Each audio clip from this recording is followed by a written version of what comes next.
Take us up. Take us up. How's it going, guys? Name's Tony Wash.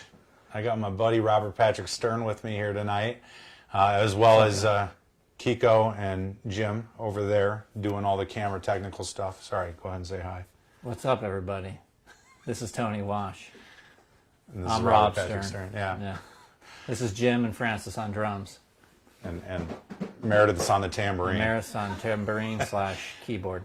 Yeah. So we decided to do something a little bit different tonight. As you can see, we pumped up the production design a little bit, gave it a little bit of color and flair. So we've got a nice little style going, thanks to Rob. If you liked that initial Scotchworthy TV logo, Jimbo set that up, which was pretty awesome. It was a really nice surprise for him to put that together for us. So that's kind of your weight screen at this point now. Otherwise, we really appreciate you coming on and joining us. It says right now we've got 30 people live, which is pretty awesome. Hopefully tonight goes off without a hitch. This is our third watch party, so I feel like we've got it down pretty well at this point. It's coming together, yeah. Yeah, Rob's been a bystander the last two, and he said it looked pretty cool. So yeah, it's been fun to watch these. Yeah, so hopefully everybody enjoys it. So we figured we'll start out just kind of talking briefly about how Skeletons in the Closet came to be. I'm sure if you've heard any of the plethora of podcasts I've been on over the last 2 years, you'll know this story, but it's still pretty interesting how this project came together and ended up, making its way to being released after Morphing. 6 years. Yeah. It's been morphing. It evolved substantially. Once we discuss that really quickly, then we're going to jump over. I'm going to talk to you guys about the rules for the trivia game, and I'm hoping that we've got people that are interested in playing that. We've got some cool prizes that I'll talk to you about here in a few minutes, and then we'll go into the movie. And we'll watch that, and afterwards we've got a Zoom Q&A session that I think we've got 6 people from the movie on it, and that should be pretty exciting as well. So start thinking of your questions now for everybody. While you're watching the movie, if you come up with a question, just jot it down and make sure you throw it in the posts when we have the Zoom call up, and we will do our best. Meredith is going to monitor the post thread, and she'll read those questions off for us so we can get those answered for you. Otherwise, thanks again for joining us tonight. So in terms of Skeletons in the Closet, it originally started in 2012, very early 2012. I got an email from Ben Lewandowski, who's the other co-director on the film, and he was reaching out to, I think, 4 or 5 different Chicagoland filmmakers and saying, look, guys, with the popularity of anthologies coming back like Trick or Treat, VHS, why don't we do a horror anthology? And each of you can kind of handle your own short film. You can shoot it however you want, spend however much money you want on it, put whoever you want in it. As long as we each then take our movies and put them together to create a feature-length film, it'll be more marketable. It was a pretty solid idea. And the funny thing is that as we were orchestrating it, I at one point reached out to Rob, who we had worked together 2 or 3 times at that point. Yeah, in small instances. Very small things. And 1 or 2 of the other filmmakers had reached out to you as well, right? Yeah, completely unrelated. They reached out to me for their pieces.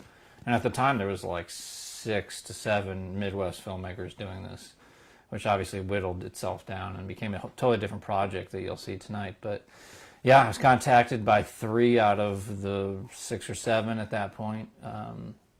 And Tony and I had worked on other things and found ourselves wanting to make this nostalgic piece you're about to see.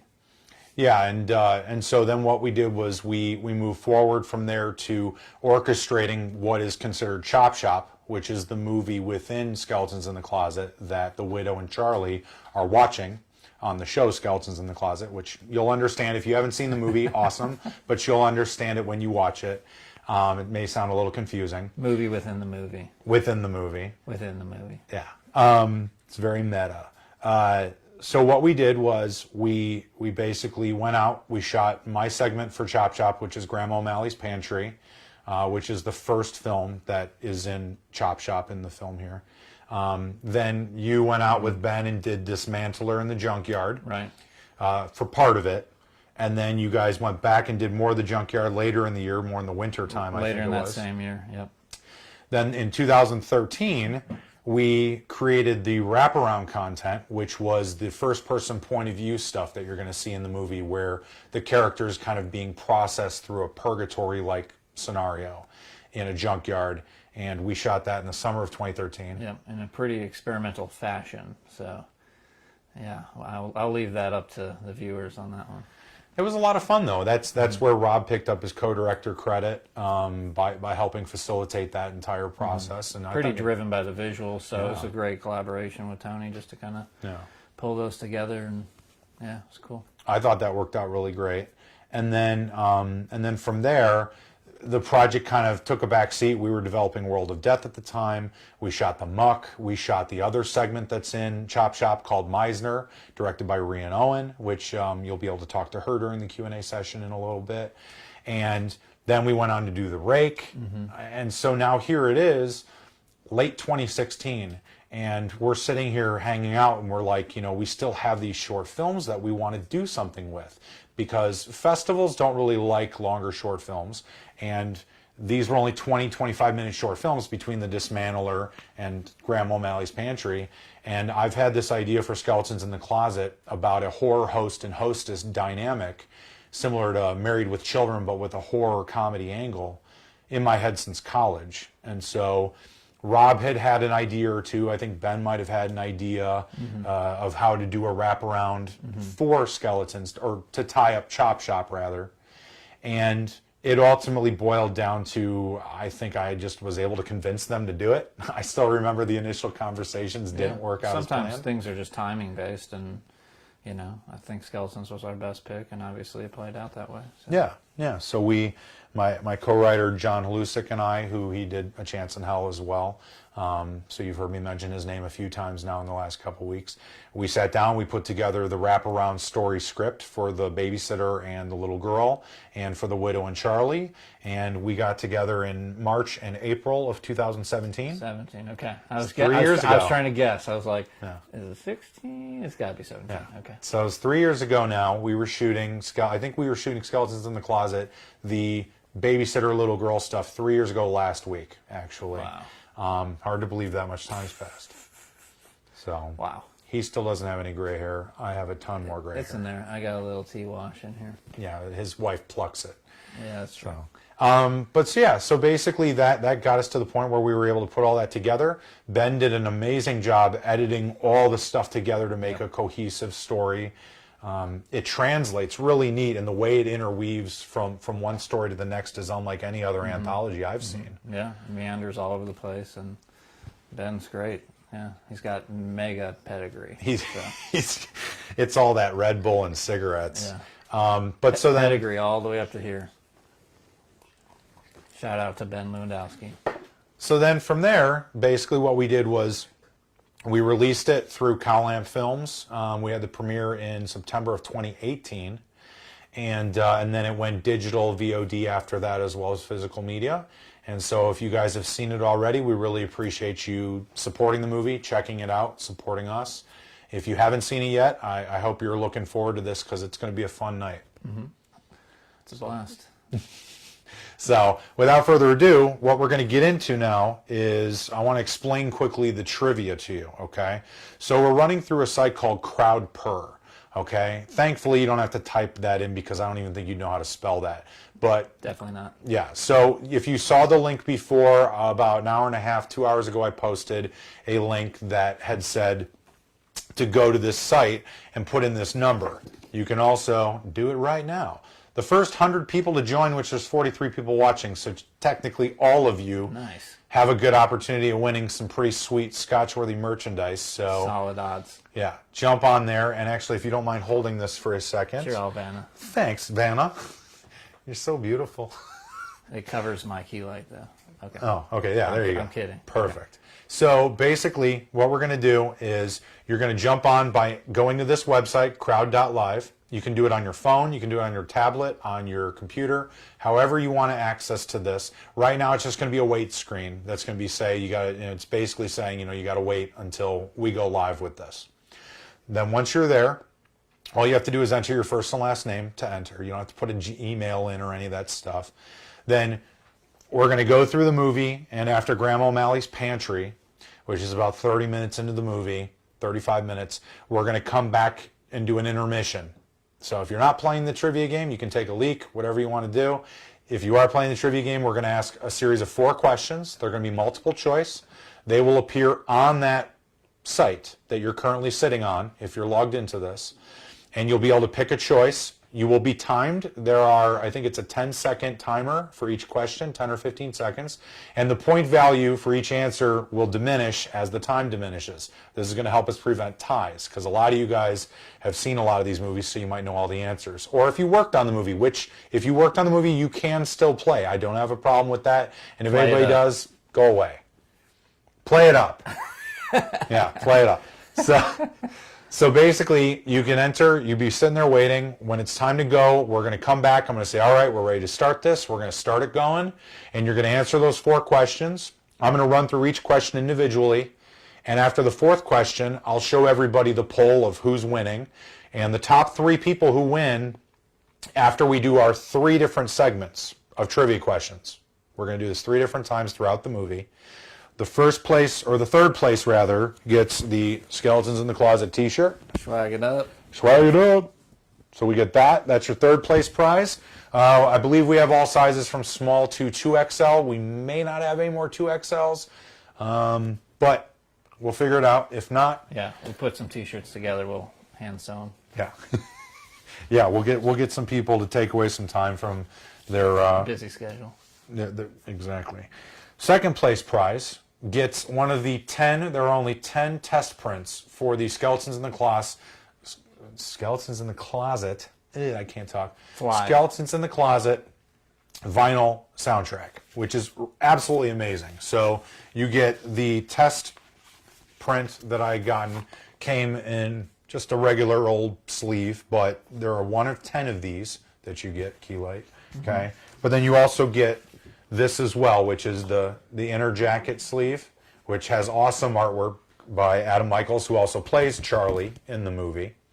Okay, so you get this, and then you also get this outer jacket as well. So it looks just like the regular album, but obviously it's a test print, which is 1 of 10. So it's actually more unique than the record that we did 100 pressing of, which is pretty cool. Awesome artwork designed by my lovely fiance Meredith Camillo. We've got some beautiful photography by Nikki DeFilippis, who is always awesome with gracing us with her presence on our sets and taking photos. Tons of amazing music on this. I mean, so much. I gave it to you. What did you think of some of this stuff on there? I've never listened to it, actually. Oh. No, it's great. I was going to say, that just killed the combo. Another drink? No, fantastic stuff on here by tons of people in DC, and yeah. I mean, I can shout out to DC for putting in all that lovely work too. Yeah, we got intros from B.A. Lewandowski, Matt Corbett, who's a World of Death filmmaker we met through World of Death, did some amazing original songs on this. I think there's 4 songs from him on it. We've got a bunch of stuff from the composer, the main composer of the movie, DC McAuliffe. My buddy Patrick Murphy has some stuff on here. My buddy Vic Vasquez and his buddy Tim. We've got Colin Nance, Robot Boot, which is a local Chicago DJ and musician. Jay Hannon, who's an amazing guitarist. And I think that's it. I want to try and call everybody out because I don't want to not credit somebody. Is this the green vinyl, or is this... This is the test print, which is black vinyl. It's just black vinyl, so not unfortunately. many of these available. But there's only 10 of them. Yes, this is rare. Rare. Okay? I don't even have them for sale yet, but if you're interested and you don't win it, you are more than welcome to inquire about that. Shoot me a private message or whatever, and I can figure something out with you. But that's second place prize, super cool. First place prize, although hopefully you like these more than that, you would want these more. We're going to do a 3 for set here. You get Skeletons in the Closet Blu-ray. I'm trying to get no tilt there. Three-peat. You get the Rake DVD, and you get the Chance in Hell DVD as well. So a nice little Scotch-worthy collection here of films that we will send your way through this COVID craziness. You may get it in a week or so, but maybe 3 months. Yeah, hopefully by now you've seen this. If not, like I said, we'll maybe we'll put this up when I jump back in the intermission, and we'll kind of go from there. Okay, so let's start the movie. Let's do it. Okay. So hit we're a gonna space bar, somebody. Jimbo, go. Jimbo, hit a space bar. We'll see you guys in about 30 minutes.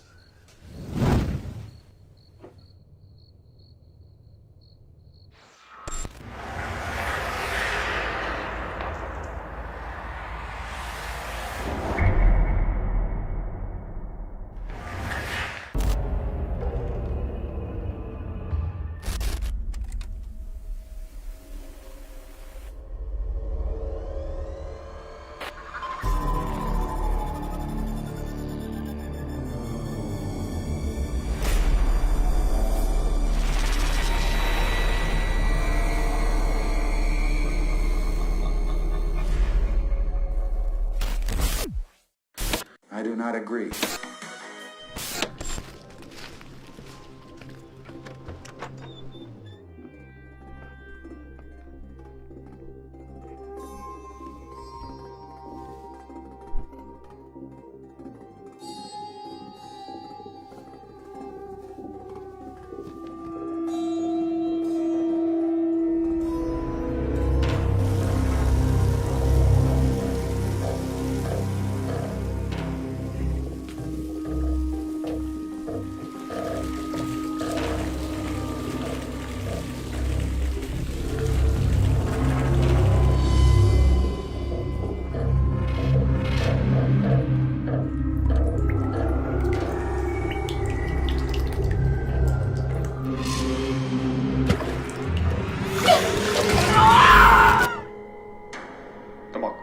Friday, November 17th at theaters everywhere. Rated R. If you're watching TV on a Friday night when you should be out tying one on, then 13 is the channel for you.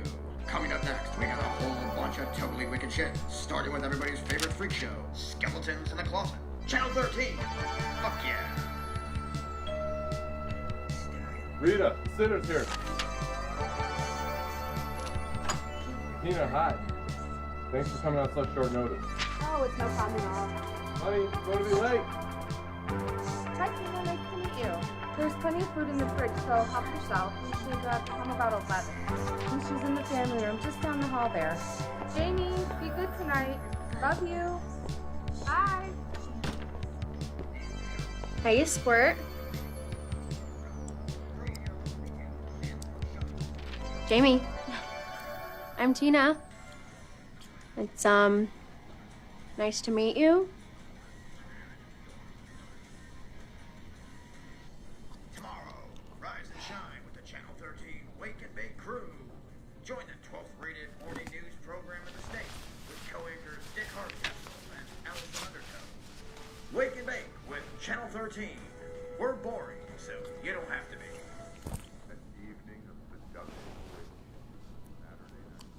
What you reading? A horror comic? Ooh, is it scary? I've already read it.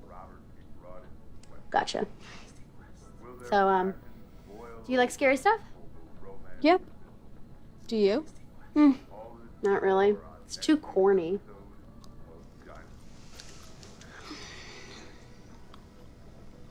Don't forget, next Friday night, the premiere of the Channel 13 original movie, Bloodbath at Bernie's. It's probably going to start so much later. The carnage starts at 11. So what's on the tube? Skeletons in the Closet's about to start. What's that?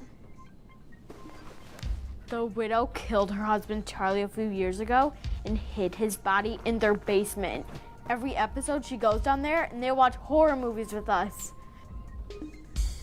So she talks to her dead husband? Yeah, duh. Haven't you ever seen Psycho? Ew, gross. It's my favorite show. Well, I've never heard of it. And this is something your parents let you watch? Every Friday night. It's starting.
Steve at the video store said this was a rare anthology film and that it's pretty good. We're watching a documentary. What? No. It's a horror movie. I hope. He said it's a few short stories that all tie together at the end. So it's an anthology. Right, dear? Oh, forgot the popcorn. Be right back. Don't start without me. No, of course not. I wouldn't want to upset you. You might kill me again. Not that I could be that lucky. I wish I could play.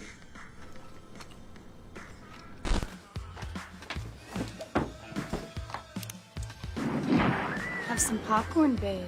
It's so hot and buttery. You know, when I was alive, I was a sucker for some popcorn at the movies. But since I can't smell it or taste it, I guess I'll pass on munching on it for the sake of munching. I got something you can munch on for the sake of munching. Yeah, twisted lady? You want a piece of this stick? So what if I do? You gonna give it to me? Wait, come on, wait, don't, come on, the movie started. Oh, it's so what? Have your parents ever actually seen this show before? Shh, the movie's starting, and it's all make-believe, like Santa Claus.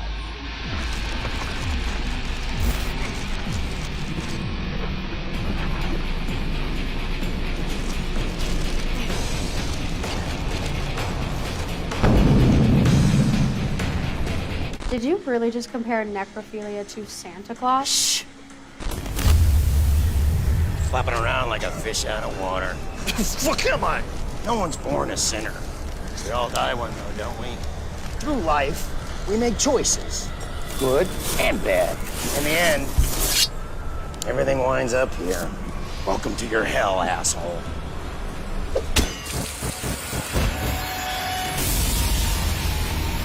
Hot Chop. Hooray!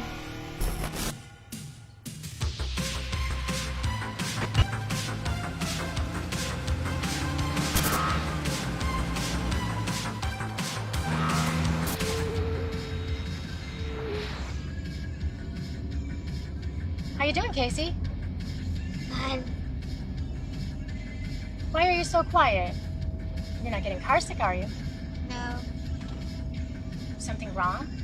I want to come with you. It's a business trip, sweetie. I'll be gone all day long. Aren't you excited to see your grandma? I don't even know her. Oh, you don't remember her?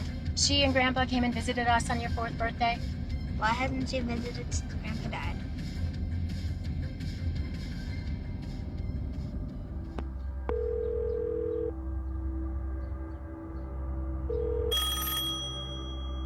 Hello? Mom, it's Rebecca. Oh, hello. How are you? Fine, and you? I'm doing great, Mom. Thanks. Can I talk to Dad? Rebecca. Dad's dead.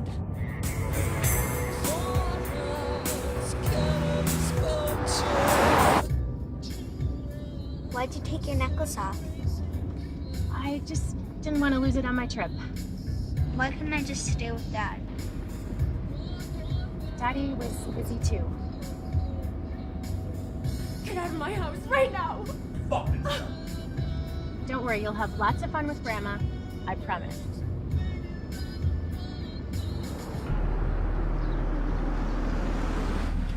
Here.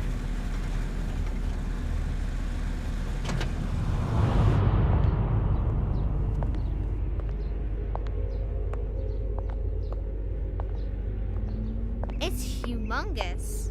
Grandpa built this whole house for Grandma before I was even born.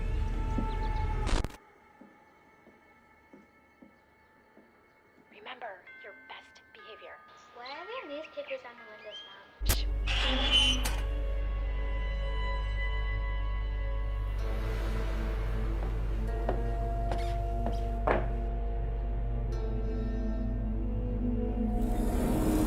Mom? Mom, you look great. Mom, you remember Casey, don't you? Casey, give your grandma a hug. You're filthy. Go rinse up.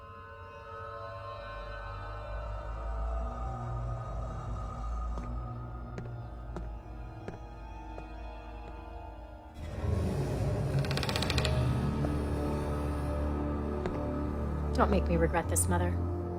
What's to regret? Not a word has been spoken between us in 4 years. All of a sudden, hello, Mother. I need a favor. This isn't just a favor to me. It's for Casey, too. You're the only family we've got left. Pity. Let's see how the weekend goes. Shall we?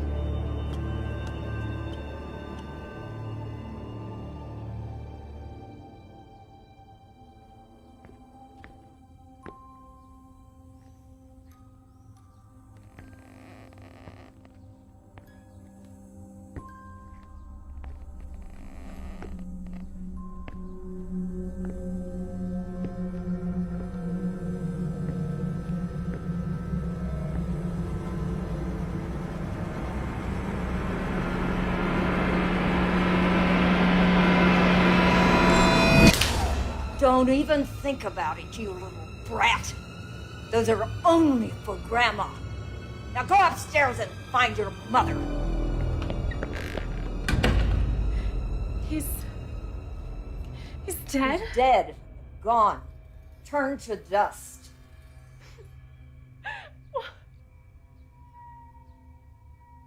Well, where's the wake? The wake is over. What? And you couldn't call me? I had him cremated. Clean and simple. Well, how did he die? In his sleep. 3 weeks ago or so. 3 weeks? I've been busy. Busy? He was my father, for Christ's sake, and you wouldn't even let me say goodbye to him. Would you be as sad if it were me? You bitch! God, you're psychotic! And he's dead.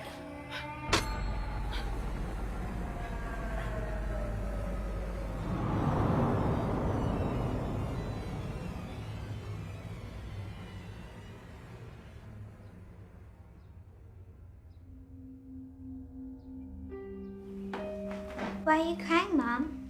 Oh, I was just thinking about Grandpa, that's all. Are your hands all nice and clean now? Yeah. Do you like your room? It used to be mine. Where are you gonna sleep? On the couch downstairs. Oh. What's wrong? Grandma slapped my hand. She what? Why? There's a cookie jar in the pantry. I just wanted one. Casey, it's not polite to not ask for something. You know better. She wouldn't say yes anyway. She's mean.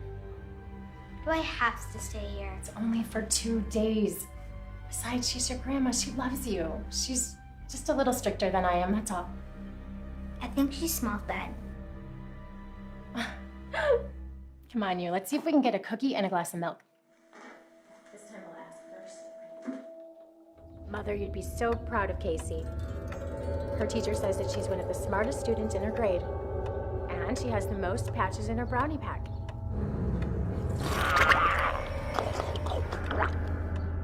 Dinner is served promptly at 6. I expect you to be at the table at 5 too.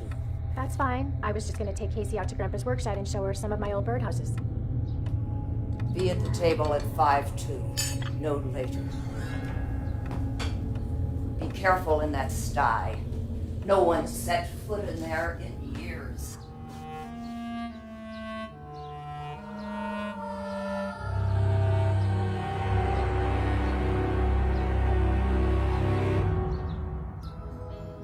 Hey, look at this.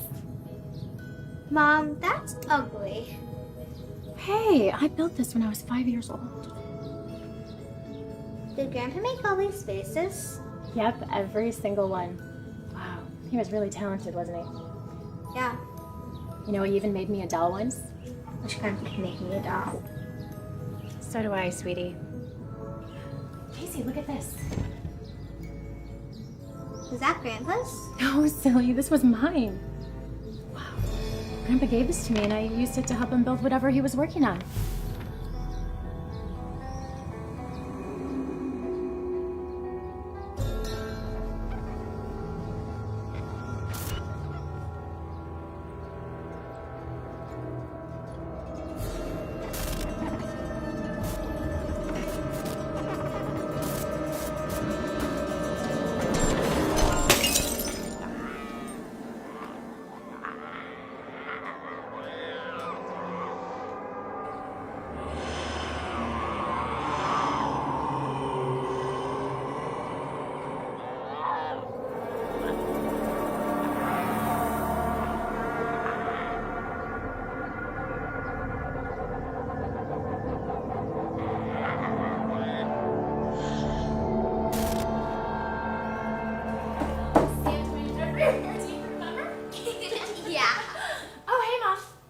get dressed. Dinner will be ready in 20 minutes.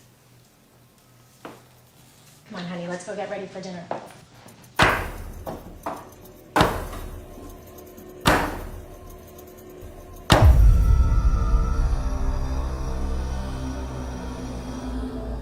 So I noticed that your garden was gone, Mother. It got to be too much of a hassle. And besides, I can't remember the last time I stepped foot outside this house. Don't you walk to the market anymore? The sun bugs my eyes. I've got a boy that delivers the groceries once a week. It's easier that way. Do you have any hobbies? I enjoy my peace and quiet. And an empty house never talks back. I see. All finished, Casey? Yes, ma'am. Very good then. Let me clear that for you. Dinner was wonderful. Thank you. I'll take care of the dishes.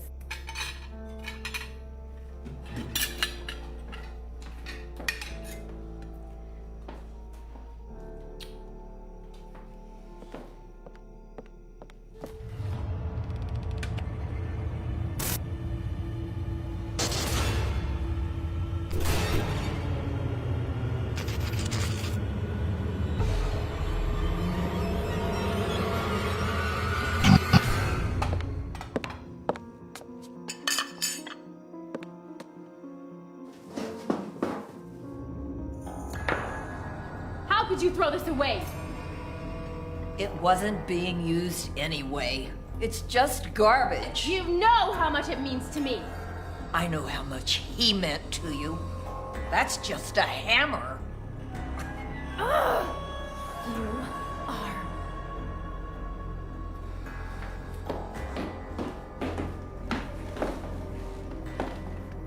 We'll continue this later. I do look forward to that. Mom, was Grandma gonna throw your hammer away? Don't worry about that. Are you warm enough? Yeah, it's nice out tonight. Good. Sleep tight, okay? Mom, What?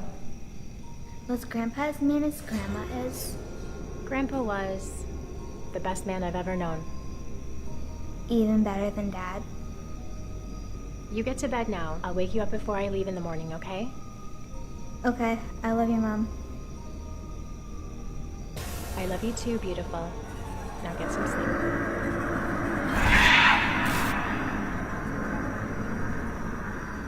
Good night.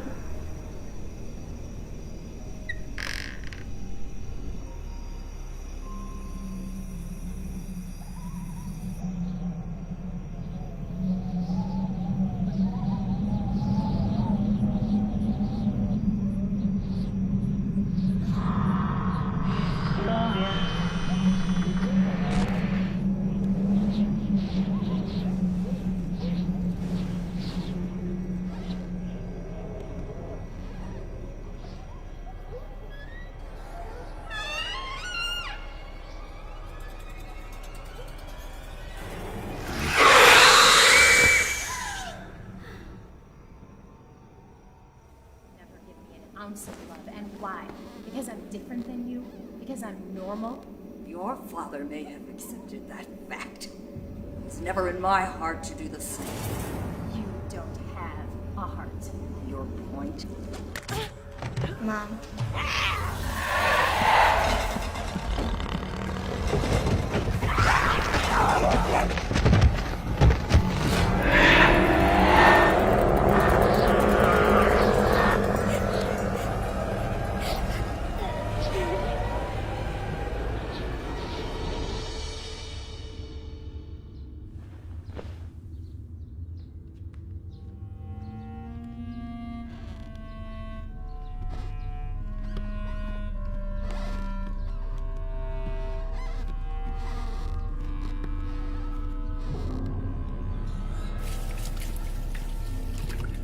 Where's my mom? She left very early. She didn't want to wake you. But she said she would wake me. Never mind what she said. Go get dressed so you can eat breakfast. Go on! skedaddle!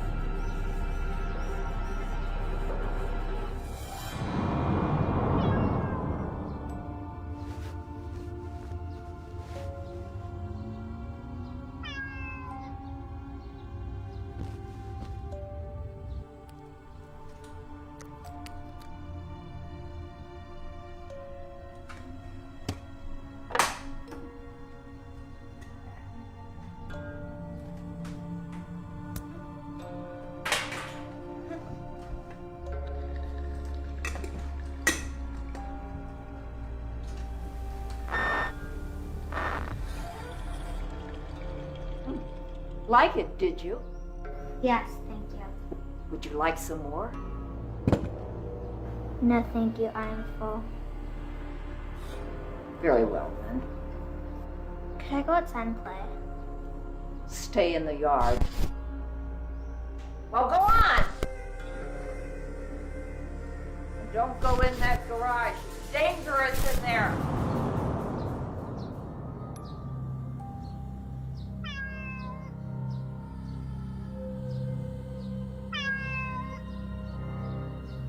Come back!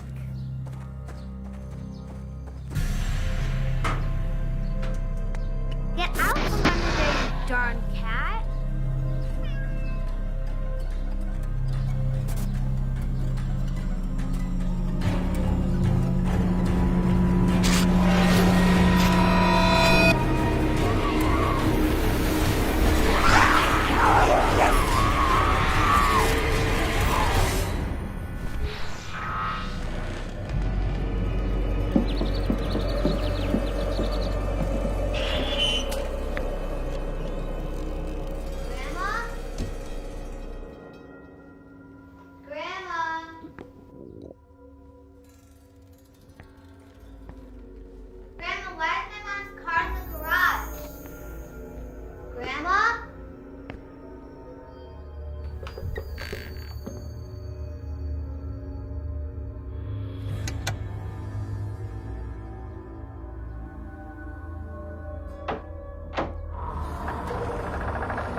Just put them on the counter.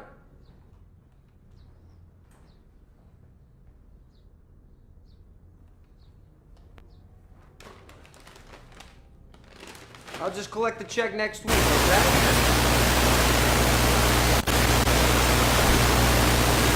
Man, it smells like man musk down here. Is that you?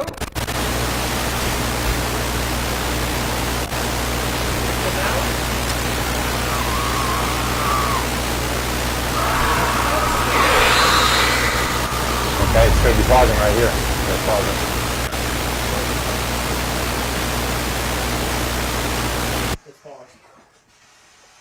Is that our static? Yeah. I turned mine on. Somebody's off. That's Tony, you're off? Mine's on.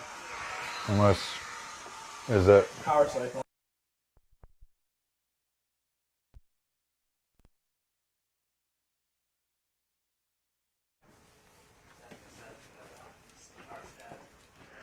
Testing, testing, testing. Can you hear me? Saying things into the future. Test.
We're good. Machine gun points. So I hope you enjoyed the first part of Skeletons in the Closet. Sorry for the little jumble there while we were getting everything back and situated again. We actually took a dinner break while we were watching the movie. So that being said, we are ready to start the trivia game. I don't know how many people have signed in at this point, but if you want, you can go here.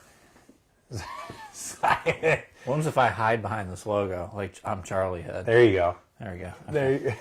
I'm the most distracting co-host in the world. Yeah, there. Okay. There. We're looking at a screen up here, so we want to make sure that we can see okay, so we might have to adjust that. Rob, you can scoot a little bit closer if you want. We haven't kissed, so there's not that bad social distancing 6 feet from here. Yeah. My arm's actually 6 foot long. So, okay. So if you go to this website, you enter this code here, you can join in on the trivia game. What we're going to do is we're going to transfer over to a different screen, and it's going to be 4 questions that will have countdowns. I think it's 10 or 15 second countdowns. You have to answer the question as quickly as you can from a choice of 4 different options. Okay, each of them are multiple choice. And then after those 4 questions, we'll show the results. Those are going to be kind of who's in the lead for the first part of our trivia contest. We're doing this again after the Dismantler segment of Skeletons in the Closet, and then we're going to do the third part of the trivia game after the end credits finish rolling before we do the Q&A with the cast and crew. So these are only the first 4 questions, but obviously if you want one of those prizes, you're going to have to do pretty good. So get ready, we're going to transfer over, and we're going to start this. All right? Trivia game. Get it going. This is fun. Do they have audio still? Yeah, your audio is on. They still have our audio? Should I say something really terrible? Okay, here we go. You've seen Charlie in Scotchworthy Universe before. Where else is he located? A, he's the star of High on the Hog. B, he's in Skeletons in the Closet comic book series. C, he's on the Scotchworthy logo. D, Charlie co-hosts Scotchworthy's monthly podcast. And E, he's in Rob's closet. Dreams. Okay, second question. How many fish are hanging on the wall in Jamie's family room? Is it A, 3? Or is it B, 2? Or is it C, 4? Or is it D? What fish? Fish? A fishy. All right. Question number 3. What color nail polish is the widow applying during the opening credits of her show? Is it A, pink? Is it... We're going to do this for all 10 of these? There's 12 questions. Oh, is it 12? Okay. Yeah. All right, you can read. Hopefully everybody can read. And I color coordinated this one too. All right, and the last question of our first segment here is, this is the original Charlie. Where the hell's the picture? Of course, the one that I put a picture on for doesn't actually work. Man. So, the original Charlie was repurposed and appears where in the movie? I think you can make a good guess and get this one. Is it A? Is it B? Is it C? Perhaps it's D. All right, so sorry, there was a picture that for some reason didn't upload, and I don't know why. So, now we can switch back to us. So those are the first 4 questions of the trivia game. Let's see. Actually, we should have... we're going to switch back here in a second. And... all right, here we go. We got some people participating. You want to switch back over? So, first place right now is Rebecca Reinhardt. Second place is Marcella Shander. And third place is Johnny Shander. Oh, we got like a family competition going here, it looks like. Maybe a duo. Fourth is... so we've got a handful of people here in the running.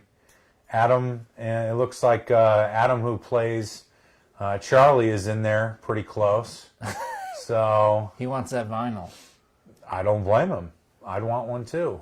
Might have got him. All right, so we're going to switch back into the movie here, and what's going to happen is we're going to show probably about another 25, 30 minutes of the film. We're going to get through both the Meisner segment of Chop Shop as well as the Dismantler segment, and after Dismantler is finished, then we're going to come back and do another one of these intermissions with 4 more questions. So hold tight. I hope you enjoy the movie, guys. Duh. If you've still got an appetite and you're hungry for more, Skeletons in the Closet will be right back. Stay tuned. Hey! How are we supposed to believe anyone would hire that creepy old lady to watch their daughter? That's bullshit. She was her grandma. The mom should have just hired me to watch her. That makes no sense. This show makes no sense. You can do your homework at the kitchen table if you want. I'm good. If this gets any better, I'd hate to miss out.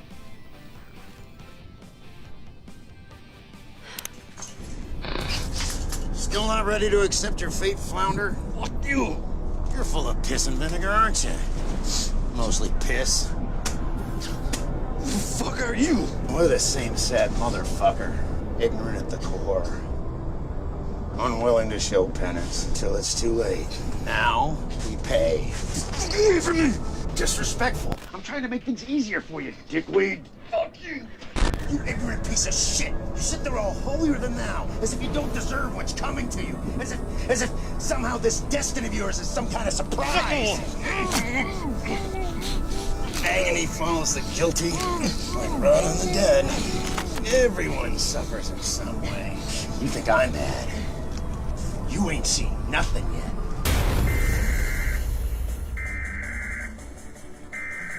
This is a WSPI Channel 13 special report. We now go live to Rebecca Wood, live on the scene. Earlier this evening, a patient escaped from the Ashland Riley Center after strangling 2 orderlies. He then jumped out of a 2-story window and stabbed a nurse to death in the facility's parking lot before fleeing into nearby woods. Law enforcement officials from the Tri-County area have organized a full-scale search and suggest that citizens stay indoors and to contact police if they see anything suspicious. Police have not officially identified the patient, but we have the initial word that he is a white male in his early 30s and is extremely dangerous. We will keep you updated as more information comes in. I'm Rebecca Wood from Appleton with Channel 13 News. We now return to your regularly scheduled program, already in progress. Wow. Now that's actually kind of scary. We'll be okay, right? Yeah, sure, we'll be fine. Besides, the Riley Center is way across town anyway. Although, A few years ago, another guy escaped from there for a few days. The police couldn't find him anywhere. And the whole town was on pins and needles. I was pretty young at the time. Maybe like your age.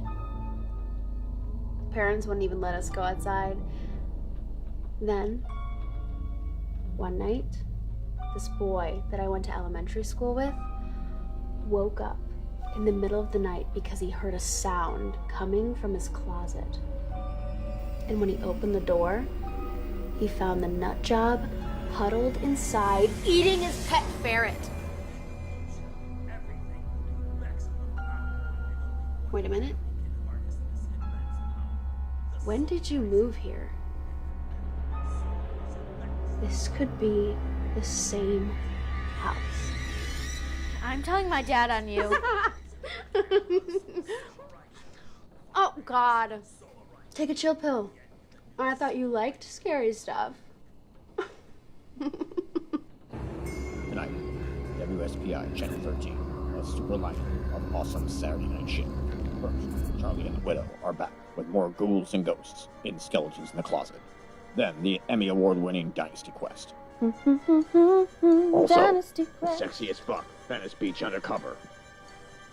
What? Freaking love that show. Then the stupid fucking horror news. And for all you night owls, the late night movie, Cyborg Get Disco. Channel 13, fuck yeah.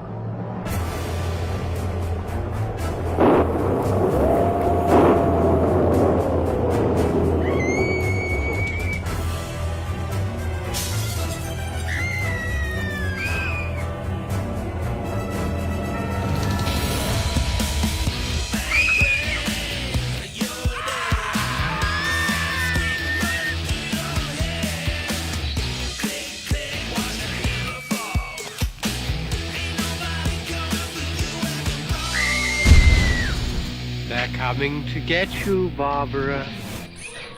Catch the WSP.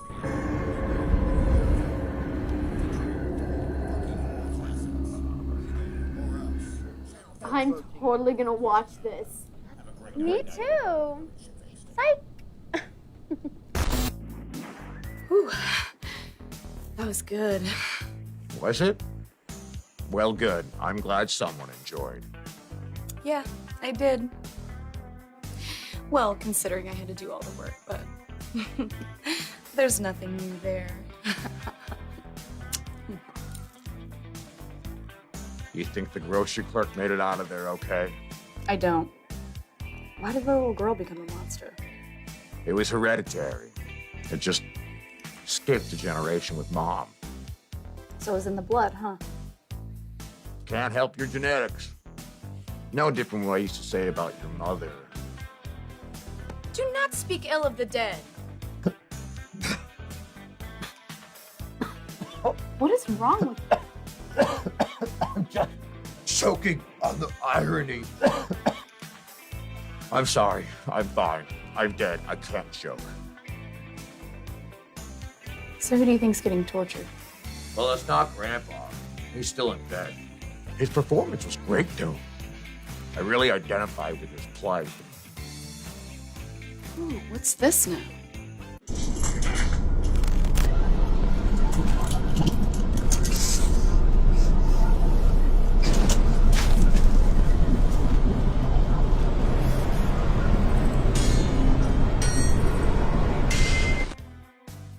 That's the mom and little girl. It's good to know you're watching the same movie I am.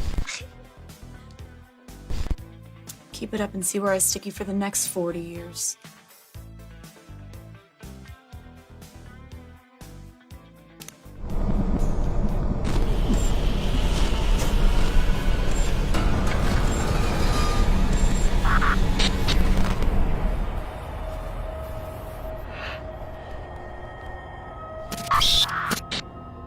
Every husband should dote upon his wife. Gifts should be commonplace. My husband was a generous man. You know the best thing about shiners and backhands? They're unexpected. And always unforgettable. Listen.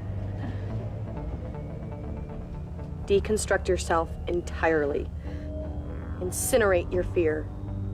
Detonate your expectations. Ray was particular about his shoes.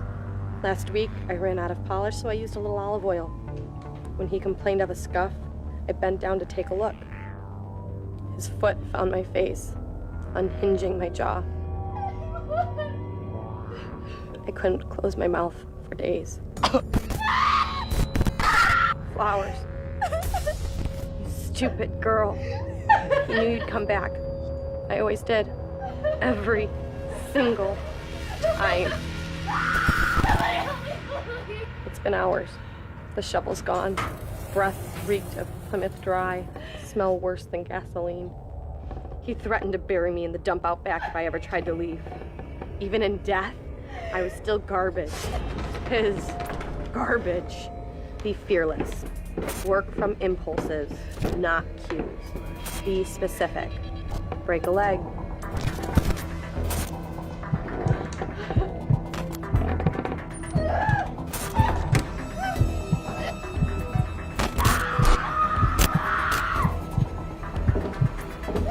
The nail file. Get out of the chair.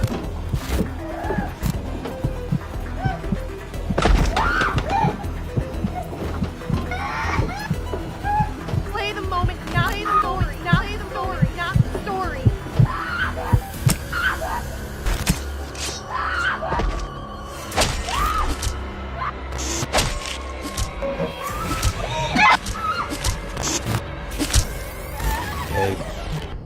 Babe.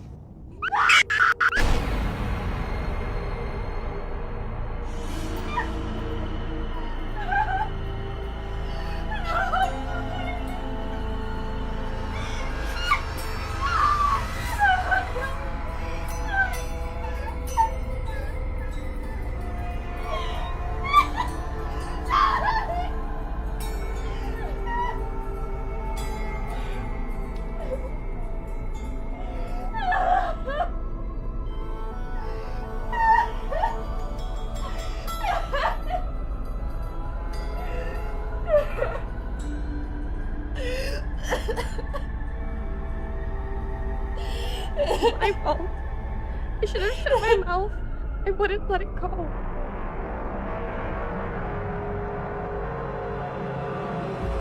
I had no choice, officer. He swore he'd finish me right after he finished the bottle.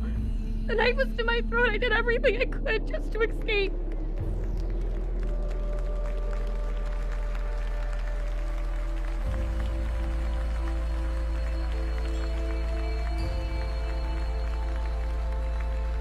The best gifts. Unexpected and unforgettable. The world needs you.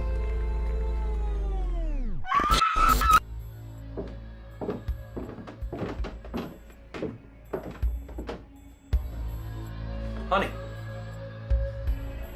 Honey. When's dinner gonna be ready? I'll be up in a second.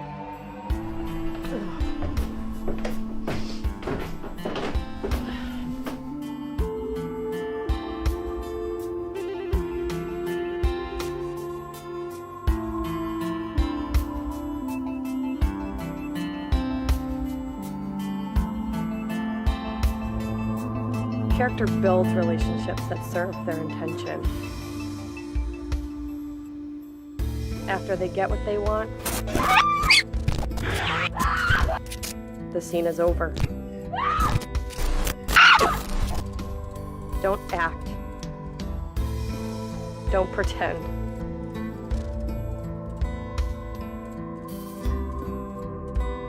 Become. So she just dreams about killing her husband? Not everyone has your level of commitment. You got that right. None of this until death nonsense. You don't get away that easy. No.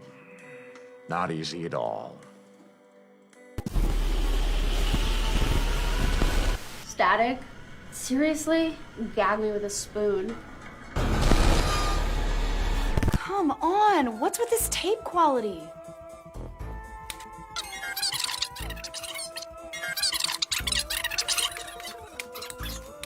I am so getting a free rental. Is he ready? This is a matter of time. Time to face the music, flounder. Skeletons in the closet. We'll be right back. Why is there so much static? Is that on purpose? It's all part of the show. That doesn't make any sense. And again, why should it? She just rented a crappy tape. Can't you see that? What, you think they would have checked the quality before airing it on television? Never mind.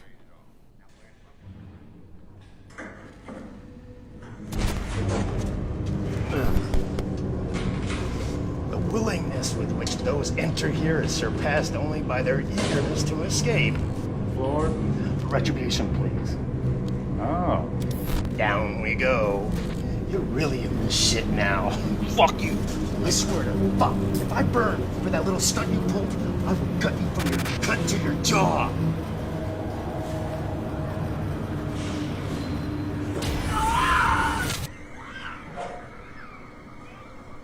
Ooh, disgusting. It makes me think of pepperoni pizza. Grody. Nice looking box you got there, Toots. You got a couple of miles on you there. Want some more?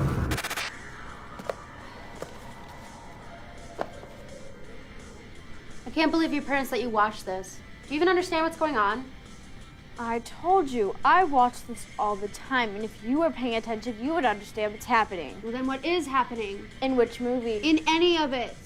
The first movie is chopped up. Someone's either having a really bad dream or they're in hell. I can't tell yet. Wait, so what does the creepy granny have to do with the elevator stuff? The widow said that the pictures in the camp were of the mom and the little girl from that movie. Oh, did she? Oh, I must have missed that. I'm sure it'll all get sorted out at the end. Too bad we can't rewind it.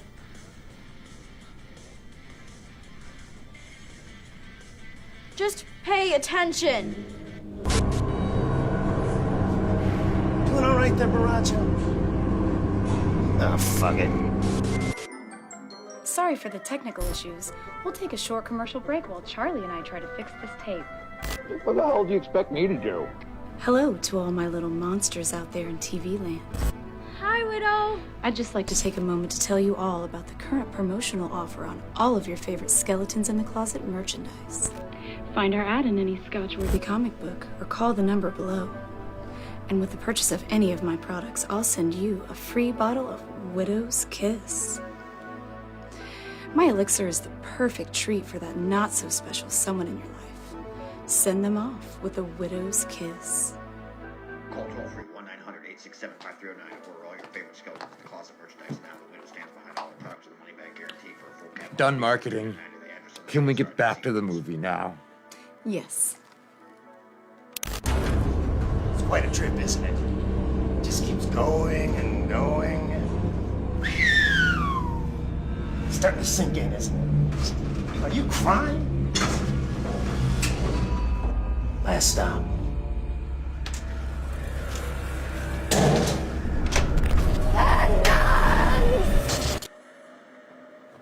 You're my penance, babe.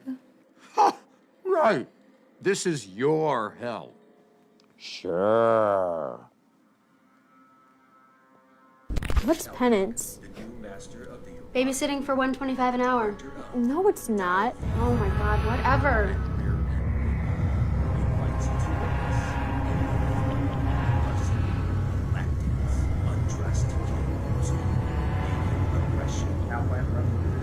Are you fucking scared yet? We hope so. Now back to Skeletons in the Closet.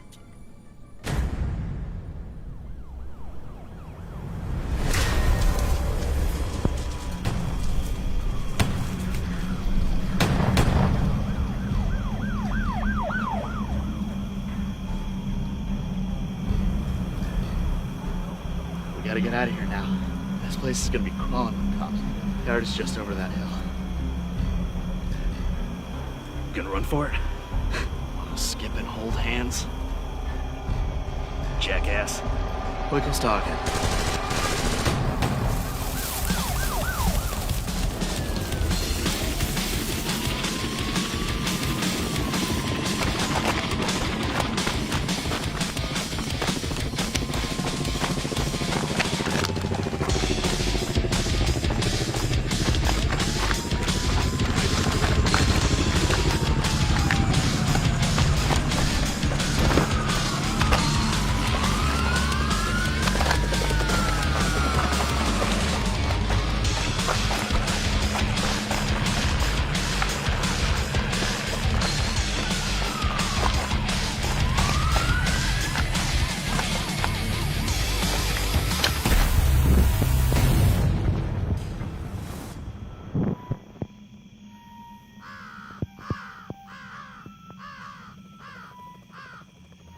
Where's Stanley? He's ahead of us. He took at least one bullet. How do you know? Because I'm following his blood. Where's the car at? Fucking God, you ask a lot of questions. Well, where the fuck is it? That way. Hold on, stop. Whoa, we gotta get the fuck out of here. Listen.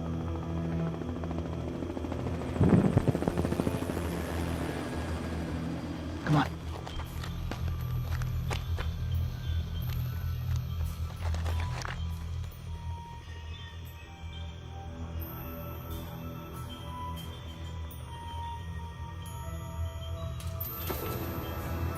Fuck.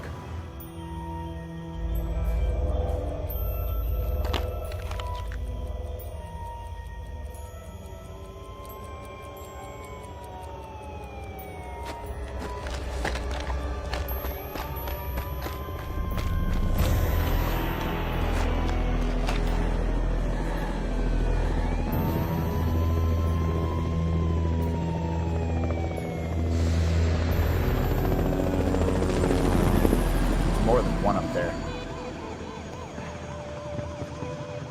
We're gonna have to stay here a while. I don't know why the fuck you gave Stanley the keys. I was about to let you have the keys and the fucking gun. Stanley doesn't know what the getaway car looks like anyway. He doesn't know the make or the model. Not to mention, neither do I.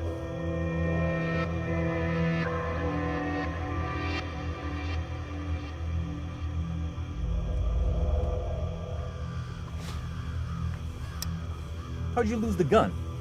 I didn't lose it. I dropped it. Fucking pig shot it out of my goddamn hand. Doesn't matter. We don't need it here. Cops ain't coming in here on foot. Yeah, why not? Because this place is haunted. Shut up. No, I'm serious. Why do you think I hid the getaway car in here? I had this crazy uncle. Always telling ghost stories. Guy with a hook for a hand, shit like that. But his favorite story was a true story about a junk man named Morris. Angling Morris. Now, in his golden years, Morris was nothing more than a scrap man, a mechanic. But in his prime, he was a hitman for the Chicago mob. And they called him the Dismantler. Worked in this shithole garage he called the Chop Shop. Bastard was filthy fucking rich. Always carried a crowbar and wore a jet black welding mask.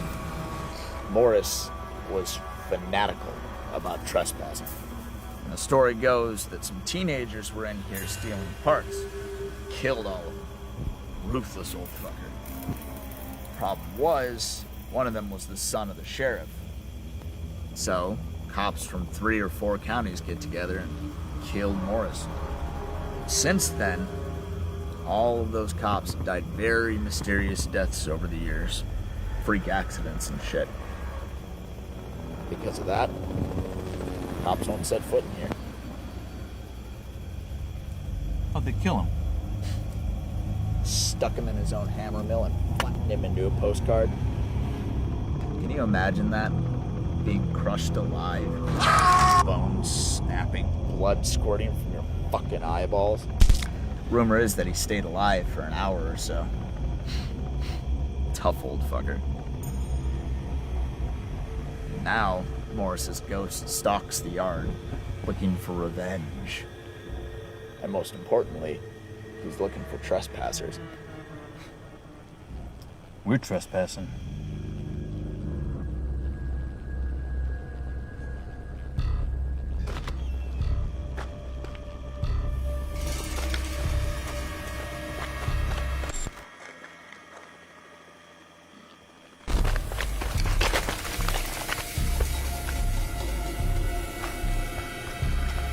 I told you Stanley got shot. Doesn't matter, we don't need him. But we do need those keys.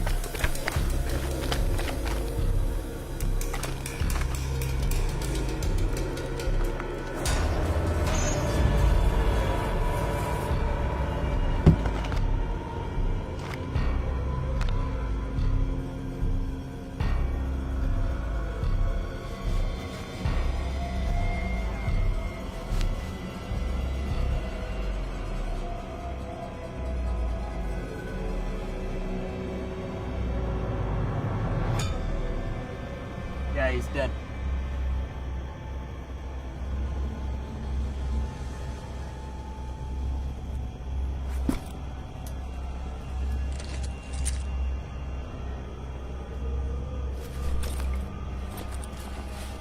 Fuck!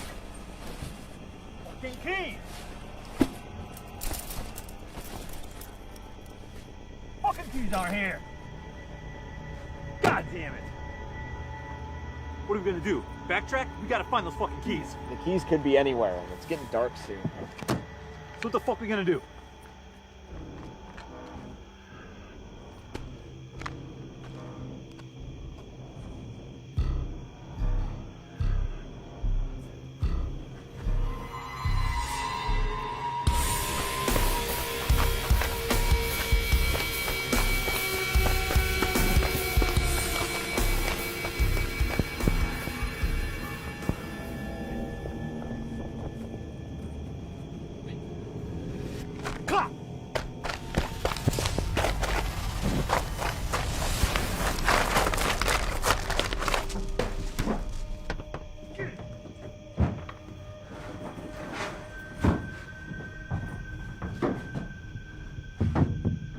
Swear to God, I think I saw cops coming towards us. I told you the place was haunted. Fuck you. Just fucking eat. You want a drink? No, I'm already seeing shit. Maybe it's a crazy Irishman. Maybe he stole the goddamn keys. Nah, Morris's ghost only shows up in the morning. Why the morning? His ghost shows up for the hour it took him to die, the hour he was tortured. Every morning from 4:44 to 5:44, Morris walks this yard. For 1 hour, he haunts the property. Looking for the men who killed him? Looking for anyone. This place ain't haunted. But it's fucking creepy. It's not really a junkyard. It's more like a fucking graveyard. You see, Morris was no ordinary hitman. He was more like the hitman. He used this place as his own personal morgue. This place isn't just haunted. It's haunted like a motherfucker.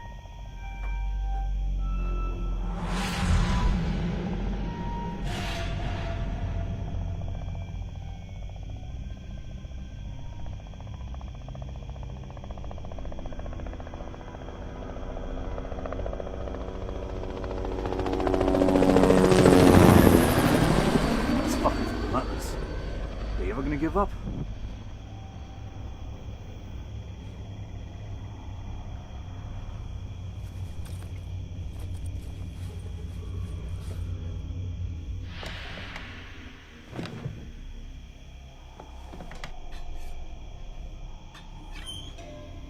The fuck was that?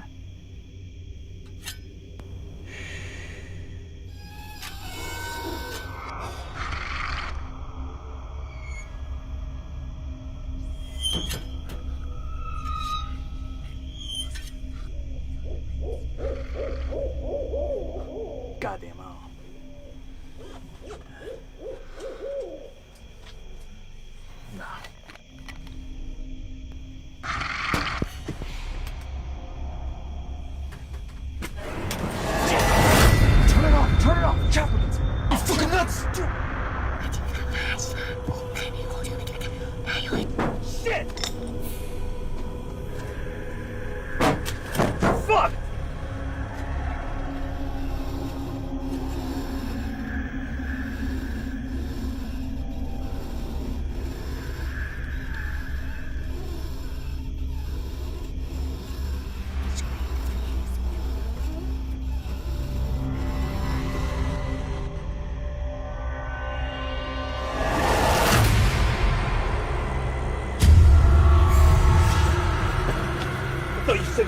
He was, I swear to God he was.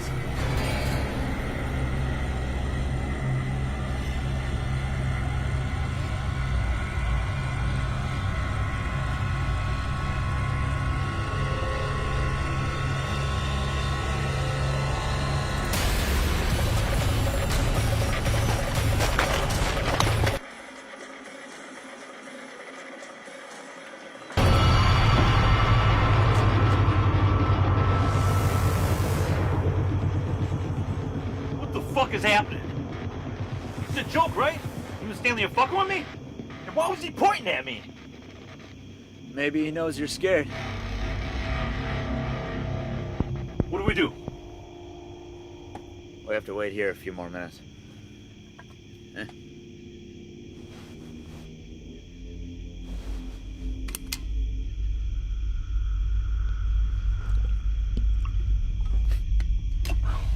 Well done.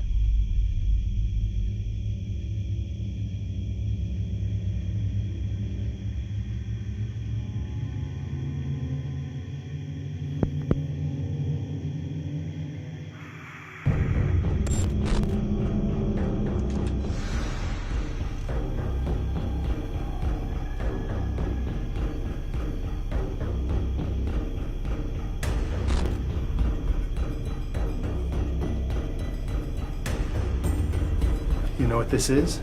I know what it's worth. Do you know what your soul is worth? The Lord laughs at the wicked.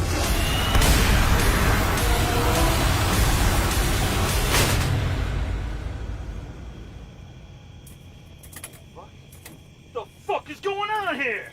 What's it look like, asshole? No fucking way, you prick! You don't think I'll find you? No, I don't. In fact, I know you won't. You set me up! Not me. We. We? Stanley. Nah, I'm afraid Stanley didn't make it. What, you killed him? Not exactly.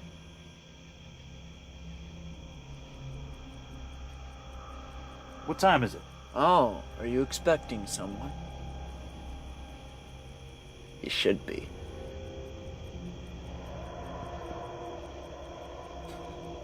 Still trying to sell that bullshit ghost story? You still got a few minutes. But don't worry. He'll be along momentarily.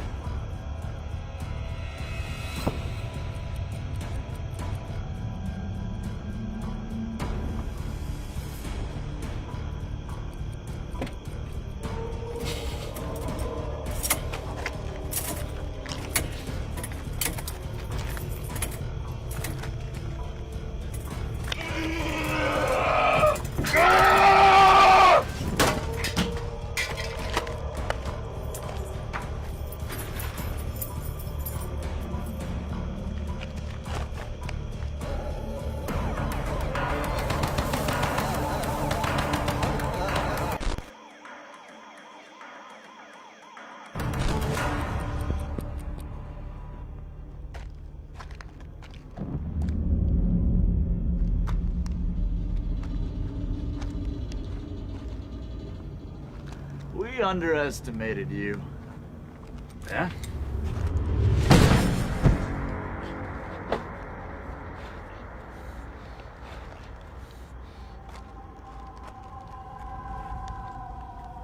Where's your junk man? Hey. If it makes you feel any better, I was gonna do the same fucking thing.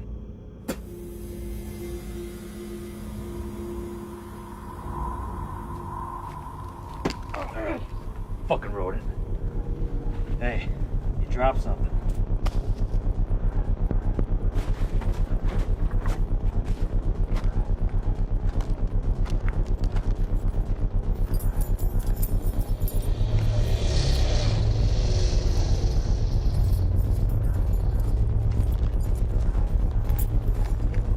Water, water everywhere, and not a drop to drink.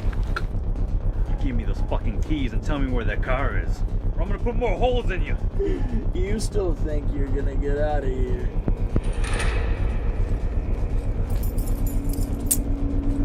that? I told you. That's Anglin Morris. This man.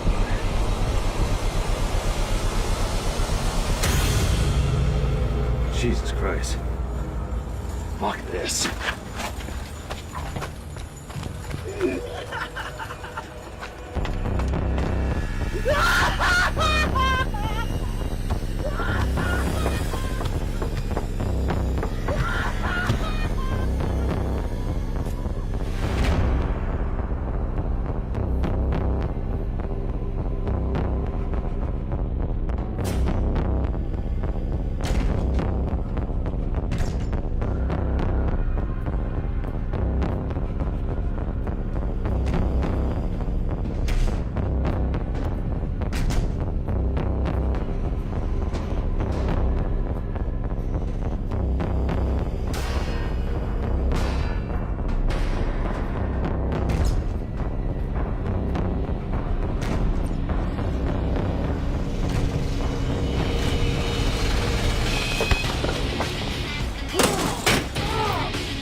Lord laughs at the wicked.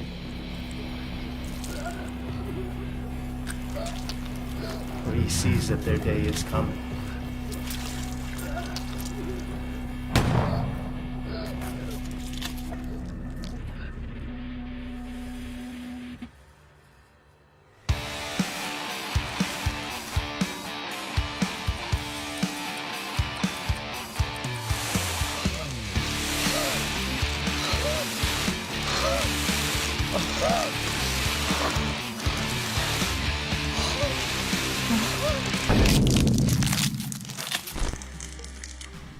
Too bad Tank Top didn't save that bullet for the guy wielding the crowbar.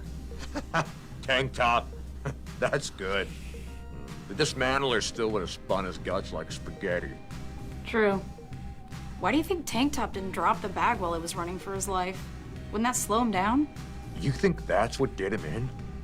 His reluctance to let go of what seemed to lead him there in the first place?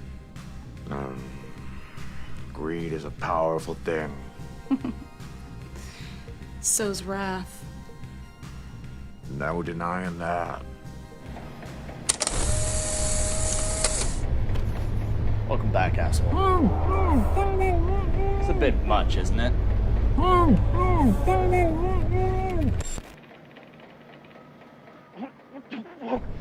Piece of shit! You're dead! No. You're dead. Get me out of here! Quit your griping, you did this to yourself. Go fuck yourself! Superman, get your butt out of the way or I'll put you all on one.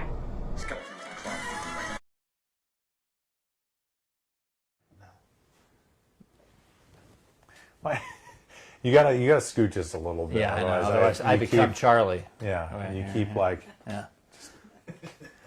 Rob's having a little too much fun. Right, okay, I'll come. No, the other way. The other way. We're still, like I said, we're still separated. Welcome back from the junkyard, y'all. That was pretty fun seeing everybody. North Roberts, Rush Pearson, Steve Lebeds. That was pretty dope. Yeah, a lot of people we haven't seen in a long time, huh? Yeah, hopefully these people are doing well. That was pretty cool. And it reminded me of those like 90-degree days in the junkyard and in that hot tin. Yeah. Hot aluminum-sided overhang warehouse thing that we shot in. Well, it's funny because we had the camper that Rush is torturing the first-person POV person that was in the garage, so that we had better control of the light. Yeah. And it was like 100 degrees in there. Right. Because it was metal within July afternoon, scorching hot sun. So a sauna within a sauna. Yeah. And we chose to do that. That's when we adopted remember we cut the sleeves off and we're wearing them as like bandanas on our heads? Yeah. Football style. We used to do that back in the day. Yeah. That's something that we got to give a shout out to all the Plaguers for Chop Shop. I mean, there were so many people who came out and did this. They were these Plaguer characters, which were basically like these minions of hell that are in all these purgatory sequences. And it's difficult to see some of them because of the POV stuff. The POV stuff brings like a crazy perspective, but the people that were in that were Elise Daly, Michael Patrick Russell. Yeah. Darren Duty, who I worked at the Village Squire with. Michael Sherry. Vinny Prisco, I think, was in there. Rhiann was one of them. I mean, there's a lot of people in burlap sacks in the back of those shots. So. Yeah, a lot. Like 8 or 9. I think Nelson in one of them, or there was a couple other people. Yeah.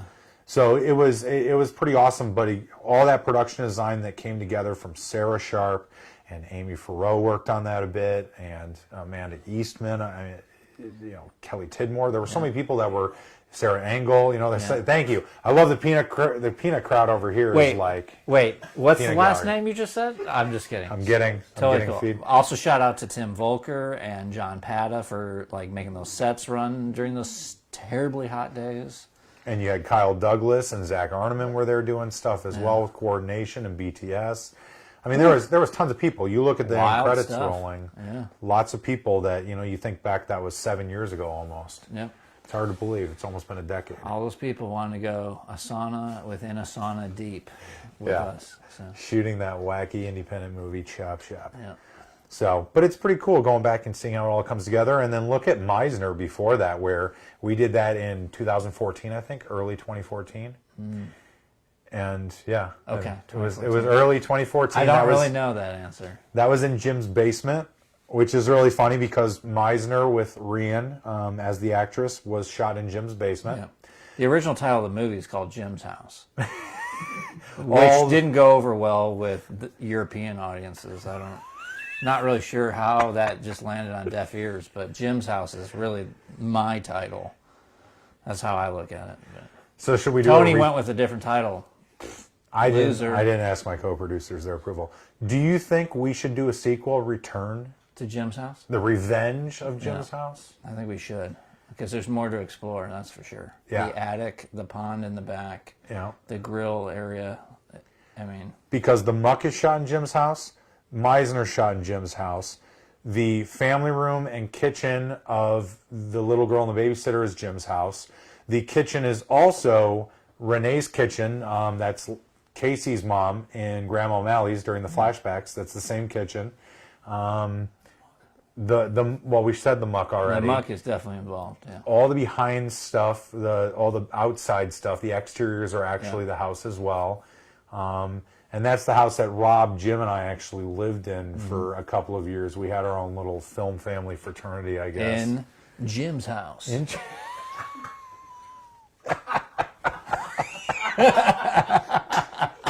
So who's ready for some more trivia questions? We've got another series of 4 questions, so if you don't have it pulled up, you should. You could potentially still win. I don't know how that would be possible since you missed the first 4 questions, and I don't think you can answer them now. But maybe you can. I don't know. I just downloaded this software yesterday. You might be able to hack it. We're messing with all this right now. But You go to this link, you put in the 5-digit code, you enter your first and last name so we know who you are when you win, and you have the opportunity to win some really cool prizes.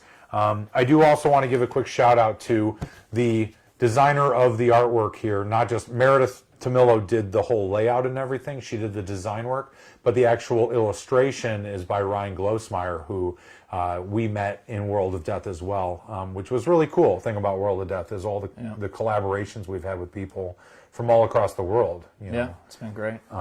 Matt Corbett, as we said, who's a musician, and Chris Younce, who did the claymation stuff for High on the Hog.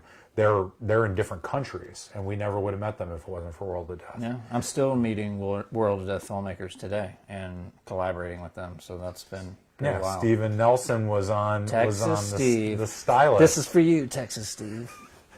Whatever this is, if that's for you. Yeah. So, but it's pretty cool, and I also want to give a shout out to Standard Vinyl, which is the company, I believe they're out of Vancouver, that printed all these for us. They did an absolutely bang up job of making the pressing of these records for us. So it's everything I could have hoped for with those. So let's move on to the next series of questions. If you guys want to transfer over to the computer screen now, please. All right, so this is the fourth question. So here's the next question.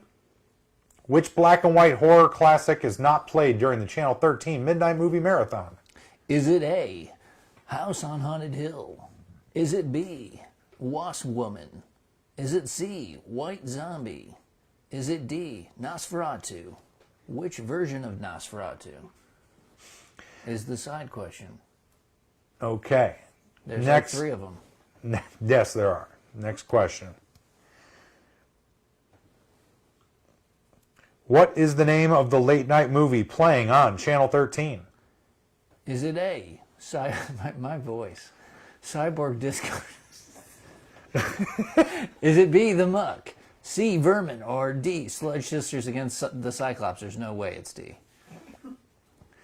You think Cyborg Death Disco isn't as insanely silly as Sludge Sisters against the Cyclops? Well, that sounds like something out of Ben Lewandowski's head. Or Bren Lewandowski, as he's known. Okay, next question. How many Scotchworthy movies, short and feature length, has actress Darcy Wood been in? Is it A, 3, B, 2, C, 4, or D, 5? Last week, if you tuned in, you saw her in It's My Party and I'll Die If I Want To, so you know that this is automatically at least B, if not a different one.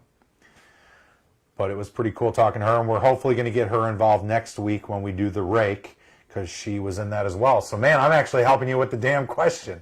But maybe it is C. It could be C or D. Maybe D is an option. Maybe it's a trick question. Next question. What is the name of the movie the widow rented for tonight's episode of Skeletons in the Closet? Is it A, horror? Do we have picture-in-picture going? Oh, you did get picture-in-picture going. Picture-in-picture, back from the 90s to you in 2020. Is it B, Skeletons in the Closet, C, Chop Shop, or D, Don't Look in the Pantry? The only Probably problem not is D. We're not going to be able to do this if there's pictures with the questions because the multiple choice ones. It's funny though. Hey, we got picture-in-picture working. This is sweet.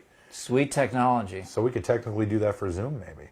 Anyways, all right. So those are the next 4 questions. We have 4 more questions for you after the end credits roll. Next week. So make sure you tune in because that's when we'll announce the winner as well. Currently, our winner is... Oh, I didn't want to do that. Okay, sorry. Bear with me. This is what happens when the host operates. Show rankings leaderboard. There we go. Rebecca Reinhardt is still in first place. Marcella Shander is in second place. And Tony Lee, Anthony Gratz. Hots for Gratz. Hots for Gratz. Tank Top, a.k.a. Tank Top, if you were watching the movie, is in third place. Or Jackass. He's got a lot of names in this movie. So that's our top 3 as is current. If you want to jump in, you still have the opportunity to jump ahead. I mean, technically, if you got 4 questions right within the first 2 seconds of the question being live, you could beat the 378, which is the current leader. So, with that being said, we're going to jump back into the movie and finish out Skeletons in the Closet here. Whoa, picture-in-picture of us.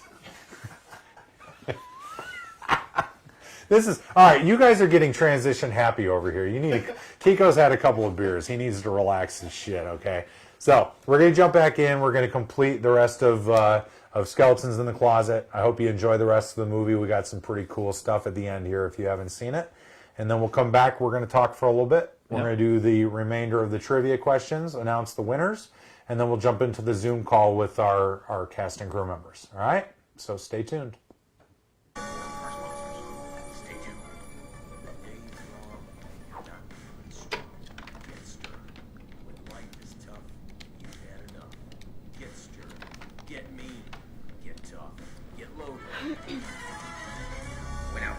Johnny, hey, what are you doing? No, I took a babysitting job instead. We're watching this totally silly horror movie. Stop being such a pussy. No, I've never seen it before. It's ludicrous. And I totally can't believe it's on television. No way. Wait, what did Tony do? You're joking. Oh, what?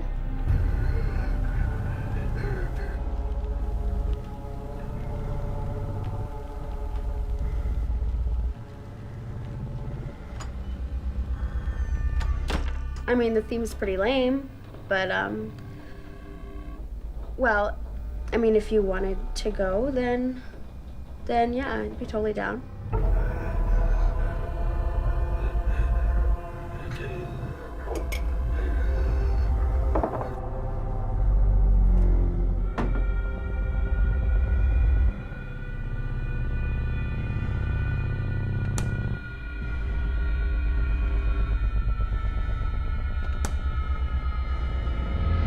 What? One right now? Well, I mean, this movie has to be over soon. I can put the little brat to bed and then, you know, you can come over. This is bullshit. Your ignorance is bullshit. Your justifications are as worthless as your petty excuse for assault. What? Retribution! You fuck!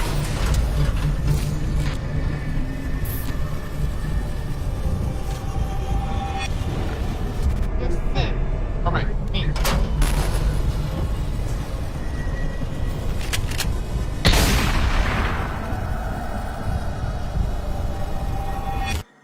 So why did the demon just watch some of the time, but then go along on the last crime? To make sure he could lead Tank Top to the junkyard? I like where your focus is.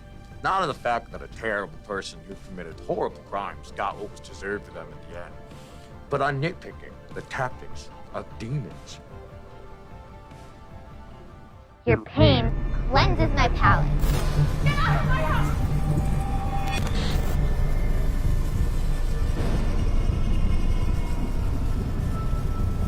I fed on your evil since the day you abandoned me. Daddy. Casey? I'm not your daughter. Ew, no, I'm not gonna see it. Because, Johnny, I take baths. No, and the sludge just, like, pours out. Yeah, of the faucet. It's, like, disgusting.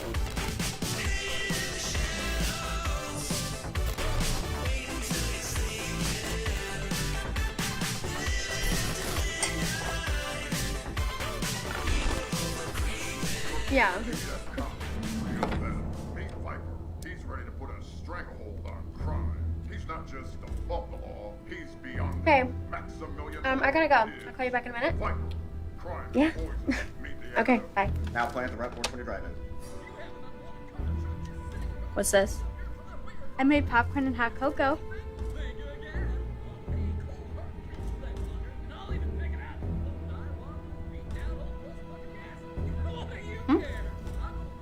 Thanks.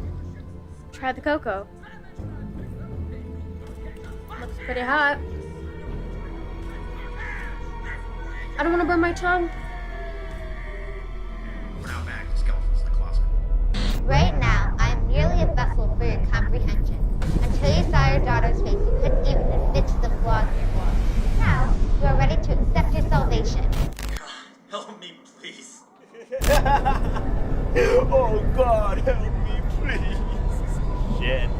You should see the look on your face. In fact, Try not to think of this as a punishment, but simply as a new reality. In many ways, this new reality accurately reflects your current state of being. It's violent, apathetic, and shows no remorse. Please! Please what?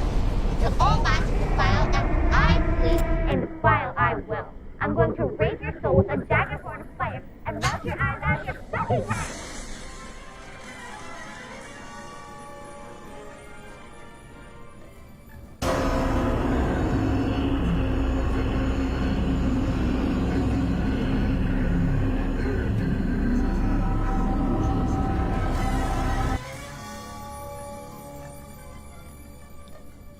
We're now back to skeletons in the closet. Yeah, but before we get to your eternal sentence, looks like your soul is in desperate need of repair. This just won't do it all. So, how's Coco? Still looks pretty hot. I don't want to burn my tongue. It's called hot cocoa for a reason, you silly.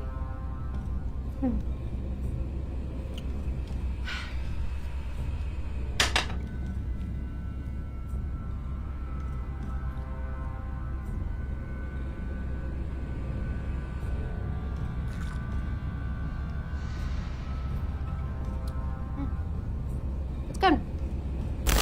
Time for a complete overhaul. I hope you don't think all this hospitality is going to buy you a later bedtime, Squirt. I wouldn't worry about that if I were you. May pleasant memories be abundant in your time of grief. Okay, now listen here, you little...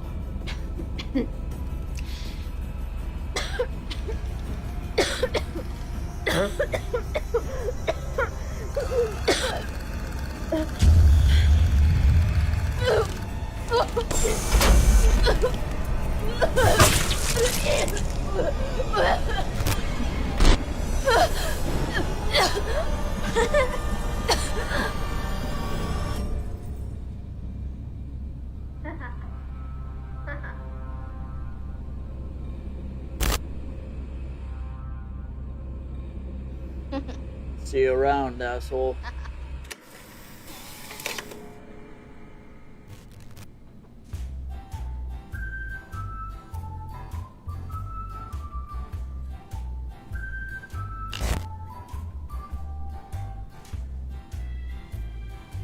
I'll bet they mount his head, like hunters do with the deer.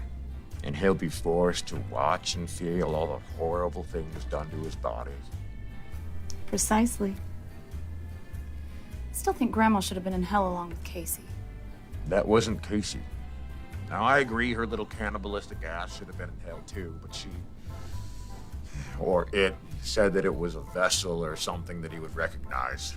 And Grandma was there, carrying the cross, screaming, "Tenants!" It was young glass-eating Grandma, though, not the old crotchety one. This is why I keep you around. I always loved your laugh. You know, I can confidently say that hell is specific. Custom tailored, if you will. Oh, if only you could have been so sweet. I might not have poisoned you.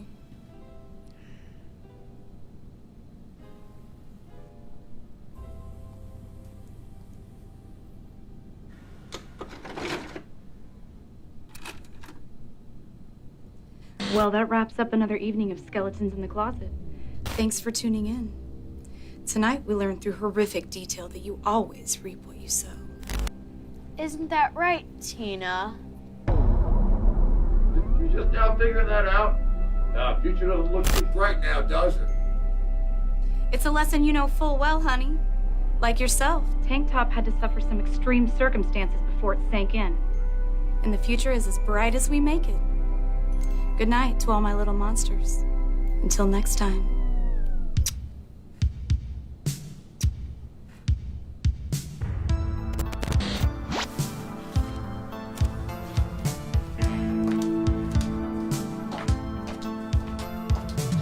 Good night, Charlie.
You can come back. I love how it's floating up to the corner. Boop. Oh wait, it's this way. Nope. Other way. Nope. That way wrong. So we might have to reposition that to the bottom of the screen for the next shoot. Yeah. Or can Kiko do that right now? Hey, Kiko. And oh wait, Rob, can you slam it? Can you slam it to the floor? Yeah. I hope you guys enjoyed the movie. I don't think I've watched it probably since the premiere. So definitely. Yeah. So it was really awesome to be able to come back and see it again, and especially hang out with these guys and watch it. So what do you think after we started this in May of 2012 is when we shot Grandma O'Malley's Pantry. We shot Dismantler in summer of 2012, winter of 2012, probably somewhere else in there. We shot the Chop Shop wraparound stuff with a first-person point of view in summer of 2013. Yeah. We shot Meisner in 2014. We shot The Little Girl and the Babysitter and The Widow and Charlie in 2017. How's it feel going back and looking at it all? I feel like this thing should be like 9 times longer than Lawrence of Arabia, because it's like the longest timeline I've ever worked on. But I don't know. It's awesome to have it all together in one spot and for everyone to look at, and to have a wraparound that kind of like puts it in a nice little package is pretty cool. So I love that it actually works. You know, to think that we shot this over the course of 5 years and it actually makes sense, and it doesn't look like too crazy that we shot stuff on a Scarlet versus the Epic and yeah. I mean, we did use a lot of different things, but it wasn't even about that. It was just all these fun people coming together, and so many people to shout out. After watching those credits, I feel like there's so many more names I got to shout out, including like our VFX people. Steve Verdino, Nick Reardon, Zach Ulvin, Zach Arneman, Daniel Del Purgatorio, DDP. I mean, there's just so many names that it was so cool to see at the end when the rolling credits were happening. Yeah, just like, I don't know, hope all those people are well during this time, and hopefully great things are happening to them. Yeah, and hopefully this was a nice, entertaining, night for you to hang out with us. And we're looking forward to bringing some of the people onto the Zoom call here. I know a couple of them are already in the waiting room for the meeting, waiting for us to finish this up. So we're going to roll through the last 4 questions of the trivia, and then we will showcase the 3 winners, and then we'll jump into the Zoom call and get that rolling. So thanks again for tuning in through the movie and for paying attention to us. Hopefully you're having as good of a time as we are, because this is definitely a lot of fun. Yeah. I feel like this has definitely got the Wayne's World feel now. You know what I mean? We are going to own Tuesday nights from now on. I'm just saying it. We're going to own Tuesday nights. I don't think we're not as cool. Actually, we're not going to own any of that. No. Until COVID ends. Yeah, but for COVID, we're going to own it. Yeah. We'll own it until people actually can do other things. So, okay, why don't we transition over to the other questions. So this is the last question from the previous segment. So we're going to jump on to the 9th question here. I hope you're ready to go. Uh-oh. Well, we're trying to picture again. Opacity. I thought you guys said you weren't going to try this shit live. It's okay. Okay. All right. There we are. All right. Ready. And next question is, how does Jamie kill Tina? Is it strangulation? Is it with a candlestick in the family room? No way. Widow's kiss poison. A gunshot wound to the chest. To the what? To the closet? To the closet? Who takes a gunshot wound to the closet? You shot me in the closet. Maybe this one. The closet. Why did I say closet? I mean, I thought the Clue reference was pretty funny. That is pretty good. Okay. Question number 10. I hope you're ready. Think fast. You got to earn some points here. Yeah. Catch up to the 3 winners. Okay. Question 10. Why does the escaped killer... so you're blocking an answer. Oop. Although I guess it doesn't matter because they're playing on their thing. Why does the escaped killer pick Jamie's house in particular? First off, shout out to Joe Mastrino. He looks amazing. A, the lights were on. B, he's also a big fan of skeletons in the closet. No way. C, he used to be her babysitter. D, he is Jamie's brother, Billy. Rob's focused so much on getting the voice down and the enthusiasm behind it that he's reading the questions wrong. Yeah, that's probably likely. This is why we're behind the camera typically instead of in front of it. So, okay, question number 11. I hope you're ready. Here we go. What 2 classic horror movies were we paying homage to with Billy, the escaped mental patient? A, Friday the 13th / My Bloody Valentine. B, Texas Chainsaw Oh my God. Texas Chainsaw Massacre. New Year's Evil. I've never heard of New Year's Evil. C, Halloween, Black Christmas. Or D, Nightmare on Elm Street / Child's Play. All right. What's New Year's Evil? New Year's Evil, I want to say early 80s, and I think it's either Canadian. I think it's a Canadian horror film, or it could be British. I've only seen it once, a long time ago, but it's just one of those VHS like classic slasher films that people just haven't seen anymore because it didn't. I mean, I'm sure it's made the transition now to Blu-ray and DVD, but for a long time that was one of those movies I think was kind of lost in the when we lost VHS. You and Katie Glidewell are probably the only ones to see that. No, there's probably, I know Rebecca Reinhardt knows that movie. If Andrew Barrell's watching this right now, he knows that movie. You're going to get some shitty comments now because people Send are it like, my way. He's not as big of a Send it horror my fan way. as we are, guys. Send it my way. Send him his way. All right. Funnel it. All right. His name is Robert Patrick Stern. He is on Facebook. You can put nasty things on. Please Don't put nasty Fill things my on. DMs with a bunch of nonsense, and I will not look at it like I do every day. Question 12. Moving on. The last question for the trivia. So this is your last chance to catch up. And the question is, which actor in the movie also drew the comic book images in the advertising section of the Muck comic that Jamie is reading? This is for real. A, Adam Michaels. B, Lainie Karner. C, Ellie Church. D. Answer option? I guess I didn't put one in for that. Yeah. Well, we all know it's Mike not Pence. D. D. Mike Pence. Okay. All right, everybody. That's the end of it. Hopefully we had a good number of people playing here. And, well, here we got to do the final rankings. So we got to jump back to that. So we're going to jump back to that screen. And the winner, Rebecca Reinhardt, still managed to stay at the top. Second place, Jeremy Cruz jumped from 4th place to 2nd. Congratulations, Jeremy. You win the vinyl. Rebecca's got the Scotchworthy DVD package, and Emily Maynard has the T-shirt. So you're going to have to send me a DM, Emily, with your size preference. All 3 of you winners, Rebecca Reinhardt, Jeremy Cruz, and Emily Maynard, you guys are going to have to shoot me your addresses in a private message as well, please, and I will get this stuff sent out to you this week. Congratulations, and thanks for playing. Looks like we've got 23 people were playing, it looks like. Awesome. Although those last 2 didn't answer any questions correctly. You guys weren't paying much attention, were you? Somebody clocked out. So, but hey, thanks a lot. I hope you enjoyed it. I hope you're excited about your prizes to the winners. Otherwise, we're going to switch over now to the, let me get this up and running here first before we switch over. 2020 Zooms. Rob, you want to entertain the audience while I do all this? Sure. What kind of entertaining can I do? Let's talk about, we're in the green room. So previously Tony had talked about these people being in the green room. We're the ones actually in the green room, as you can see.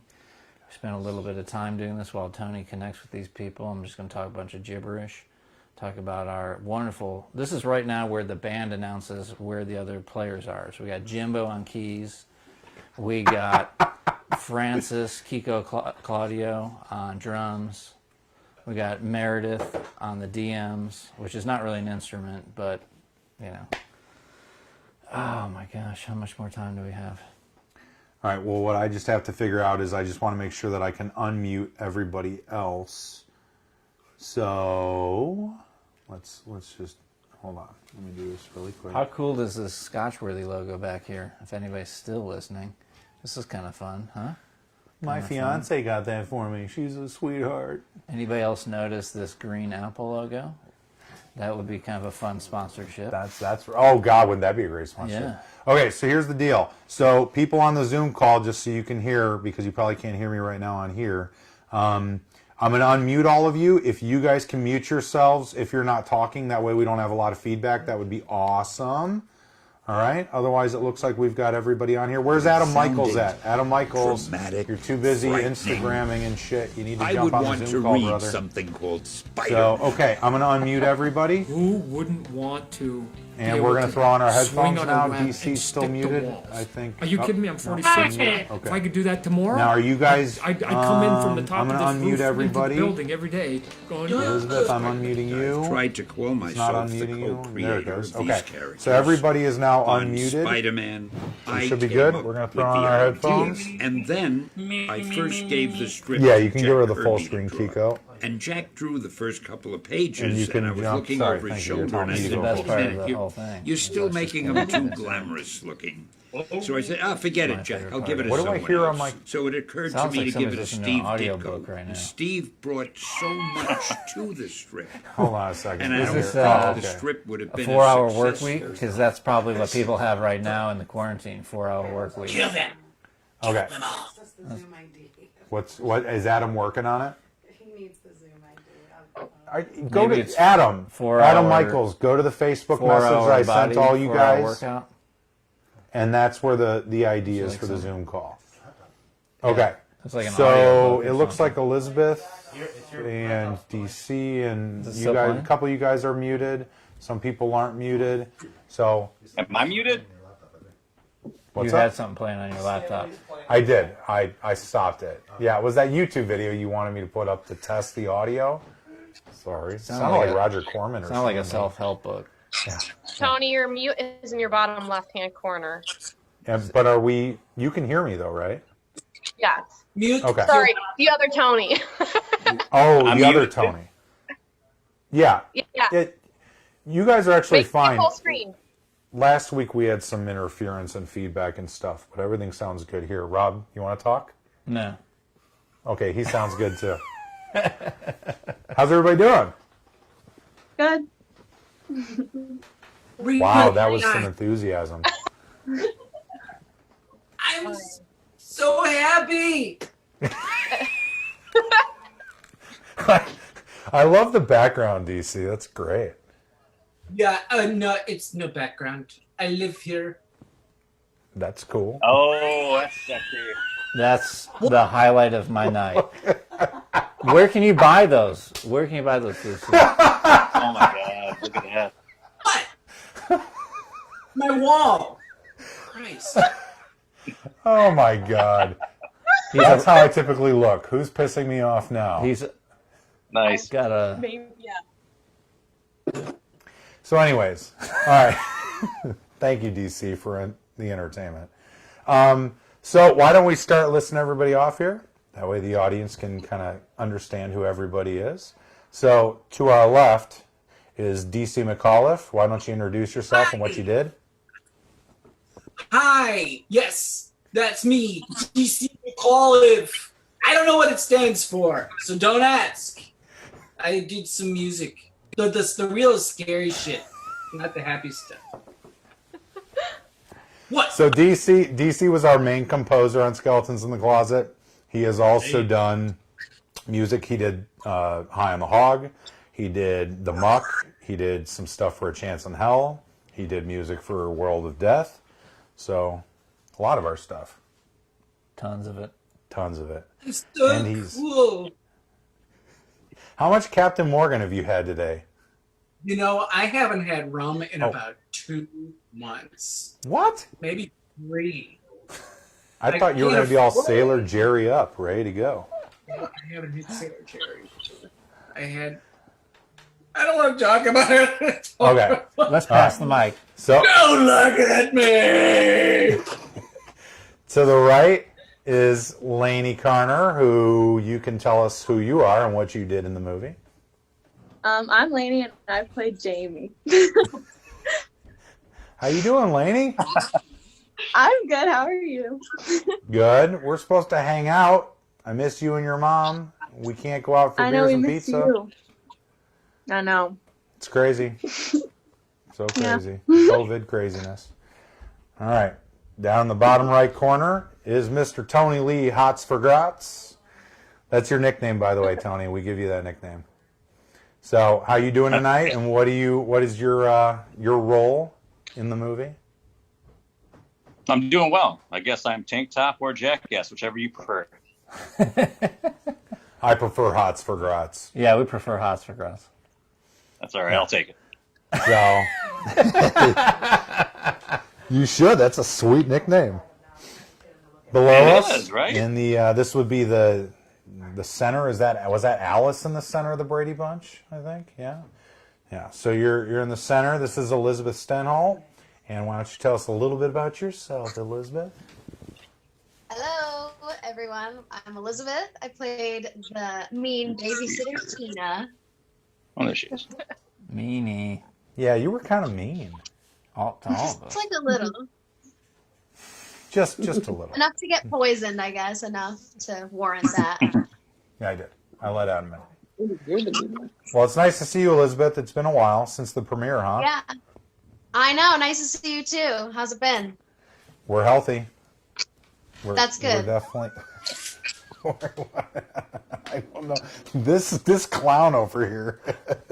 To the left of Miss Elizabeth Stenholt is Miss Rhiann Owen. Rhiann, why don't you tell us a little bit about your participation in the Skeletons in the Closet Shop universe? Oh my goodness, where to start? Hi guys. I am the segment director and co-writer and star of Meisner, which you all saw tonight. So. Yeah, our pessimistic, dark intermission movie in the middle of Chop Shop. Yeah, sorry, I take the comedy out of it. No, people love that movie. They react really well to it, you know. So I'm glad. And I'm going to ask you questions about it, so you're ever ready. All right. Everybody's got some questions coming their way from me, so you better be ready to answer some questions, y'all. By the way, Meredith, are you monitoring the comment section for questions? Yes. Okay, wonderful. And down at the bottom, the late arrival, fashionably late as usual, is Mr. Adam Michaels. How you doing, Adam? Can we hear you? Sorry. Yeah, can you hear me? Yes.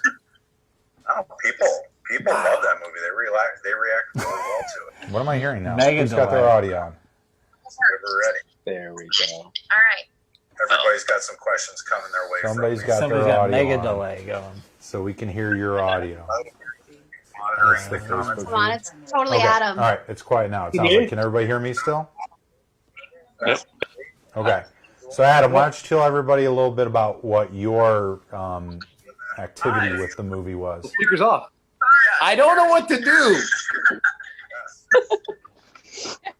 Adam, why don't you Much tell noise. everybody what you did with the movie? Hi, I feel like I'm going crazy. Hello, I'm Adam Michaels. How are you doing? What did you do Okay. with the movie, Adam Michaels? Well, I played Charlie, the guy that's got the thing. Wait, He's on the t-shirt. that guy.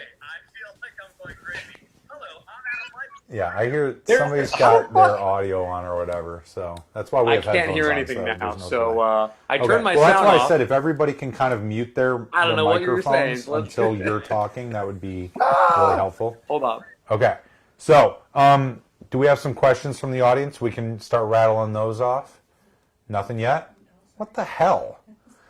All right, I guess we're just talking to each other, so no. How many people are watching still?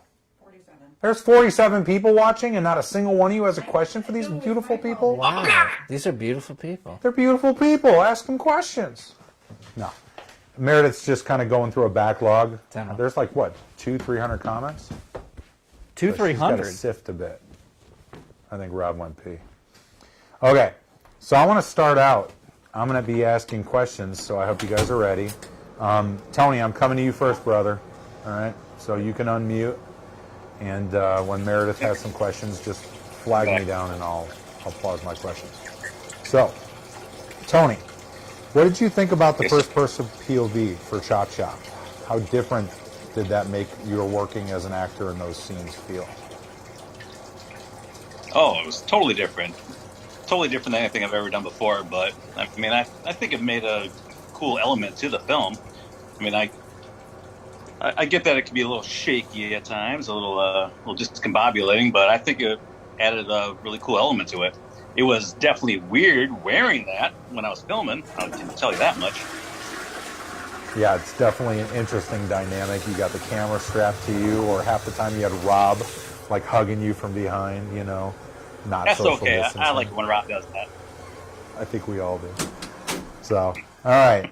Even though a chunk of Dismantler was shot during the summer, there was a couple of pickup shots in like the cage van, the dirt mound fight scene at the end, that were shot in the dead of winter.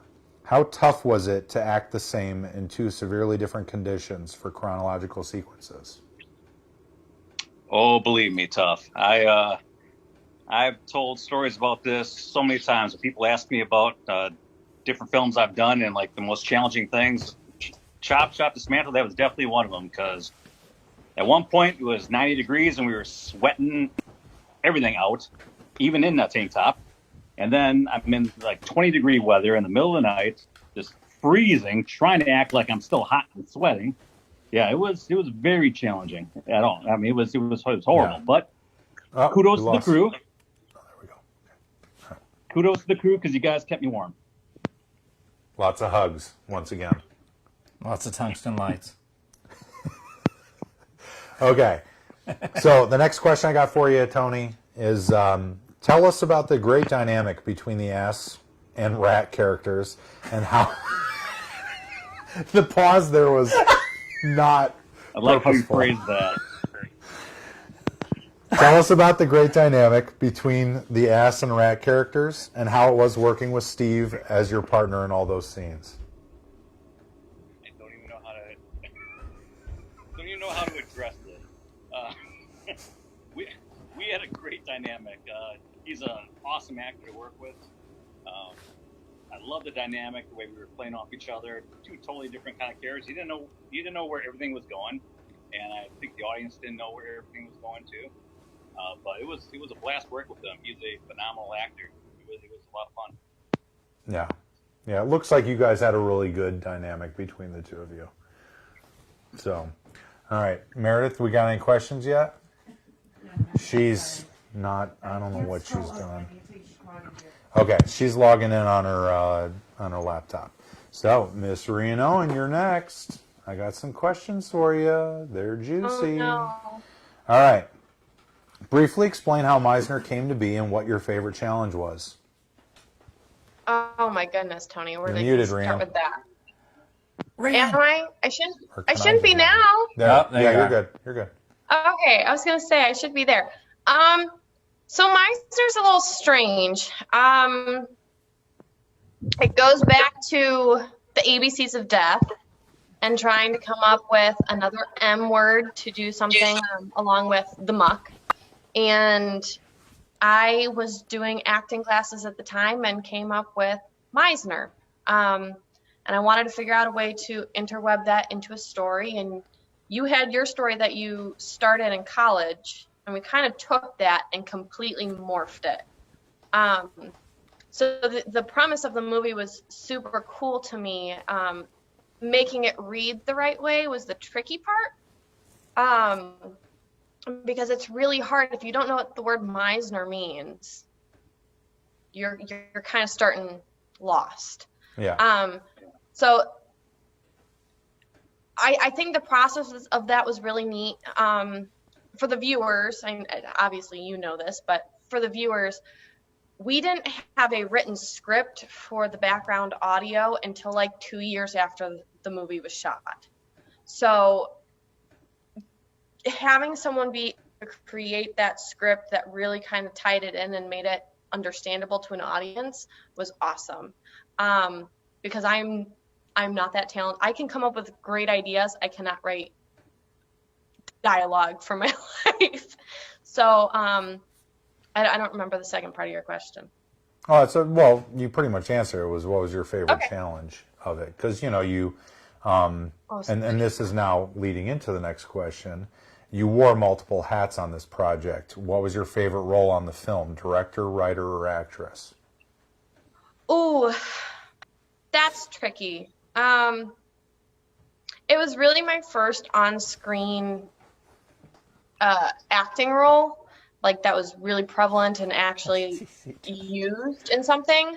So the acting was obviously very fun. However, I think I adhered to the directing role the most. And I see moving forward, that's probably something in the film world that I would want to stick with. I'm a much better stage actress than on camera, but I'm happy it turned out the way it did. Yeah, I think it's a nice addition to the, there's 6 stories in Chop Shop, or in Skeletons in the Closet rather, and I think it's a nice addition to it. So, it's an interesting anthology. There's a lot of different themes in it throughout. Well, and I think it's super neat how it tied into, I don't know how many of the viewers caught it because I was blonde then. But any of the viewers who didn't notice, the part in the wraparound of Chop Shop, the body that's cut in half and split in 2, that's me. So I go to hell for killing my husband. I don't know how many people actually caught that because I look entirely different. Not to mention I'm not splattered in blood. Yeah, you were covered with a bunch of blood and makeup from Jason. Scaleras. And 7 hours of makeup. It was so gross. Yeah, it was gross. But the coolest thing about that is, totally by a happy accident, you had that television with the static sitting next to your cut in half body in the camper. And I think it was Rob who had said, he's like, you could put Meisner right there because it ties in, because in Meisner she's got the televisions, she's recording herself, and now here she is sitting here with this TV like it's her own private hell. And it was kind of a cool aspect to it all, Yeah, it was awesome it worked out that way. Really neat tie-in. You guys did a great job. Last question I got for you, and then Meredith, you better be ready with some questions. All right, she's got a couple questions from the audience. Meisner's theme is much darker than the other segments of Skeletons in the Closet. What do you love most about that interesting dynamic, and why does that help Meisner stand out? Ooh, that's tricky because it's personal preference, and I don't like that answer. I like a more serious film. I like something that you really have to think about. And I mean, there are so many creative people on this project as a whole. So I personally liked the acting in the darkness.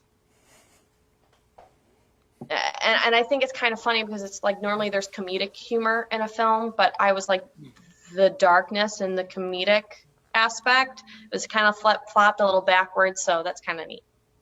Yeah, that was funny that like normally the intermission is meant to be like the breathing room that you have in a long thing, whether it's a play or a production or a movie, and our intermission is like a lot darker and realistic and all that. So it was fun. But again, another cool dynamic to the whole movie. Kind of shifts things around a bit. Let's get an audience question. Rebecca, hey, Tony, can you hear me? Said, I'm willing to be the widow's cousin. Also, I loved Jamie. Is she a horror fan in real life? She wants to be the widow's cousin? I think, she was making the comment that she's willing to be the widow's cousin. But she said, I love Jamie. Is she a horror fan in real life? Oh, well, I'm actually getting to that question. But you can answer it now, Lainie, if you're not muted. Why don't you tell everybody your love of horror movies and tell us your favorite horror movie? Oh, well, yeah, I've always liked horror movies. Like, my mom hates them, and most of my family does, but for some reason, I don't know, I love them. But my favorite, oh boy, I have a lot of favorites. What are some of your favorites that you've seen recently? I like Happy Death Day. That's not that scary. It's just like jump scares. I like Happy Death Day. I like The Ring.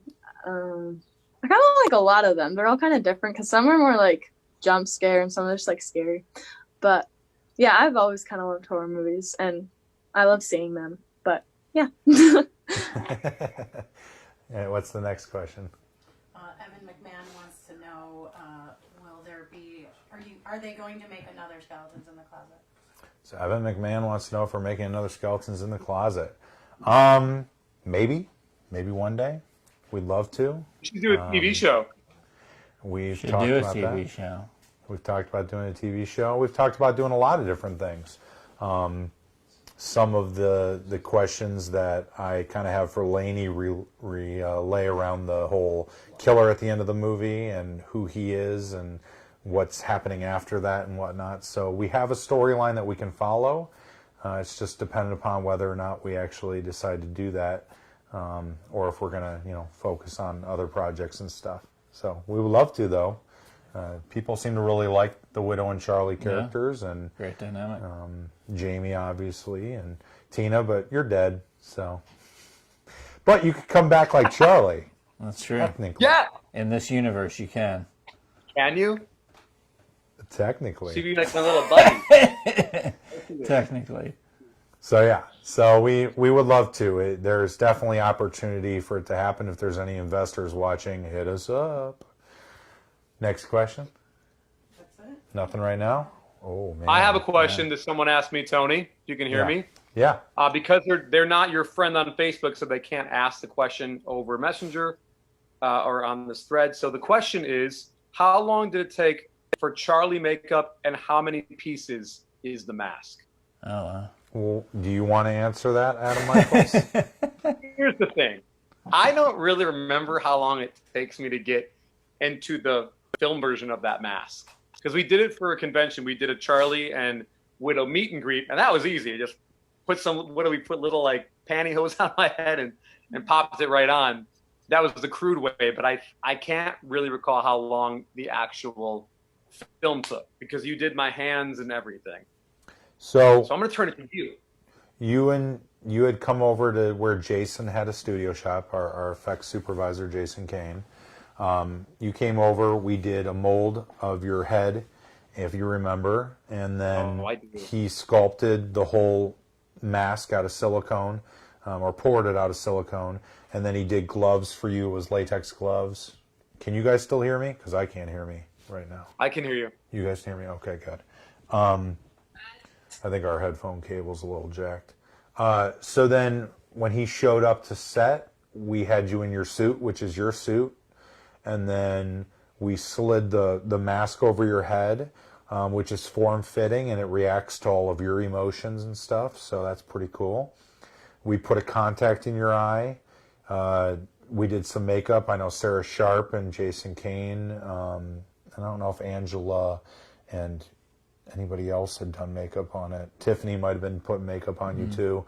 But, we touched the makeup up around your eyes and your mouth and your nose. And then we put the gloves on your hands. And so it wasn't too bad of a process compared to like the stuff in The Rake. You got lucky. Or Joe Mastrino as the killer at the end of the movie. Joe Mastrino went through it. Even Elizabeth, this poor girl. Man. She's like, unmute me now. I want to tell the shit. Lay it out there. What are you talking about, Elizabeth? It was brutal. What can I Yours? say? Yeah, She had a mine. vomit of blood. Which part? The bun? Like the bun on the head? Yeah, I just had a butt and a shut. Also, looked that like- makeup took like an hour. Okay, it Did it takes really? a lot to make this look good. So I don't believe that. shut up.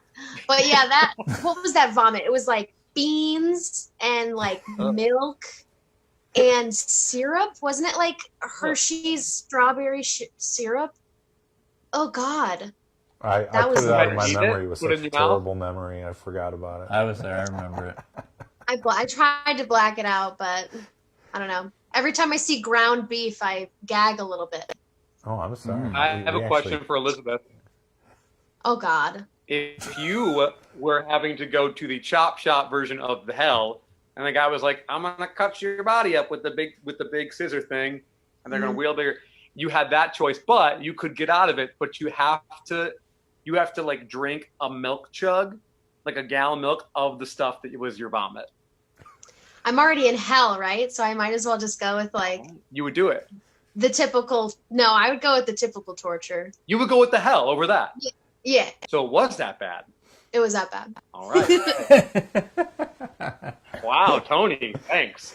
This is pretty great. And all the while, we've got the color of DC's backgrounds changing every 5 seconds over here.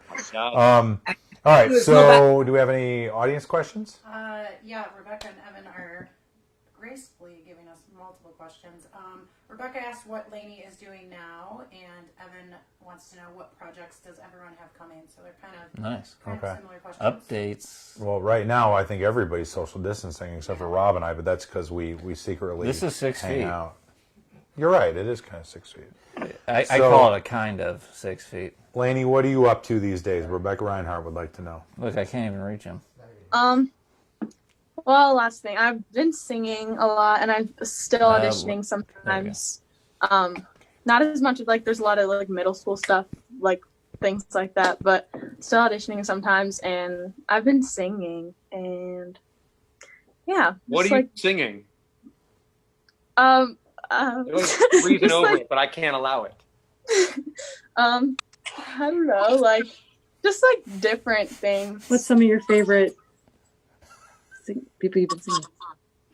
Well, I've done like different like genres lately. No. Girl, we want to hear it. Oh, are you wanting? Man. I mean, I went to a talent show at the Hemmons Theater, and this girl sang in front of hundreds of people. I want to and hear it. Killed it. Oh no, I did not. She's embarrassed. Oh no. Hey, are you wanting to do stuff like stage stuff, musical theater type things, or are you trying to do music industry stuff? Well, when I was younger, I did like a lot of like theater and stuff, and I still enjoy that. Not as much as I did when I was little, but yeah, more like the music industry, I guess. But when I was younger, I did more theater, and I still enjoy it, but I haven't done it as often now. But yeah. So you're not going to sing to us. I met Elizabeth. We did a really beautiful musical together. It was probably the best musical ever written. Ooh. That's how we met. I don't know about that one, Adam. You don't think That so? was, I mean, maybe like top 5, maybe, but It best? was an embarrassing. You know when you watch a movie and they make fun of musical theater, and that's what we did. We did the equivalent of that. It was a vampire musical. It was about 5 hours long, and Wait, what It's a show vampire, was it? the vampire AIDS musical. Let's not forget. Wow. I forgot that the character had. Yeah, it was a vampire AIDS Wow. musical. Wait, And was the director. this the Stott? No, what you said was respectable.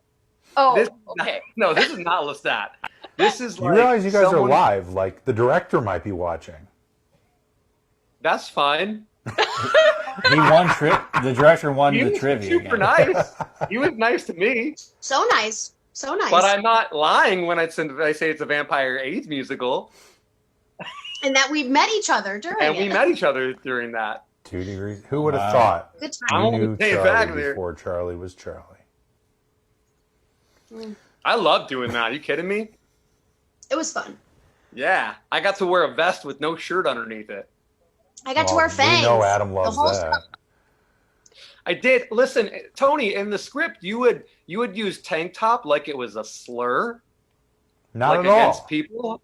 And I don't understand because I love the fact that I have sleeves on right now. I'm uncomfortable as a human. I don't like it. I love the shirt, but I got to make this into a tank top soon. Oh, I'm sure you do. I just want top. No, you're just going to ask me for another one so that you can turn that That's one not into true. a tank top. That's you're not gonna true. do one I that's got bought like two. the claw talon marks ripped out of the sides so you've got I venting bought when you're two of sweating them last time profusely during the because- show. You know I bought two. Can I say it? Can I say stuff on here? Oh, We made a deal. you want to bring that up. He's going to bring up Yeah. Atlanta stuff now. I You know have he's to. talking about Where are we Atlanta. at with that? Yeah. Can we? Oh, yeah, you can hear him. Okay. He's talking about Atlanta and why he has multiple shirts. Multiple So, shirts. anyways. Deal. You want me to keep going with it? Because I can if you no, want. it's- Oh, okay. Okay. Did you get your It's so suit good. cleaned? Yeah, speaking of Atlanta, when Adam No, and Ellie the- were playing The Widow and Charlie at the convention in Atlanta back in February, Adam at one point was posing for a photograph, and the people had a dog. Because everybody carries their dogs everywhere with them nowadays, apparently. Yeah. And Yeah. they put the dog in Adam's lap.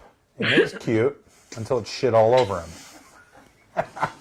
It didn't shit all over me. It just shit on me. definitely So shit on you. there's a difference. I mean, all over you sounds like Elizabeth vomiting blood all over you. I'm saying like, you know, you had like a mustard stain. There was dog shit on me.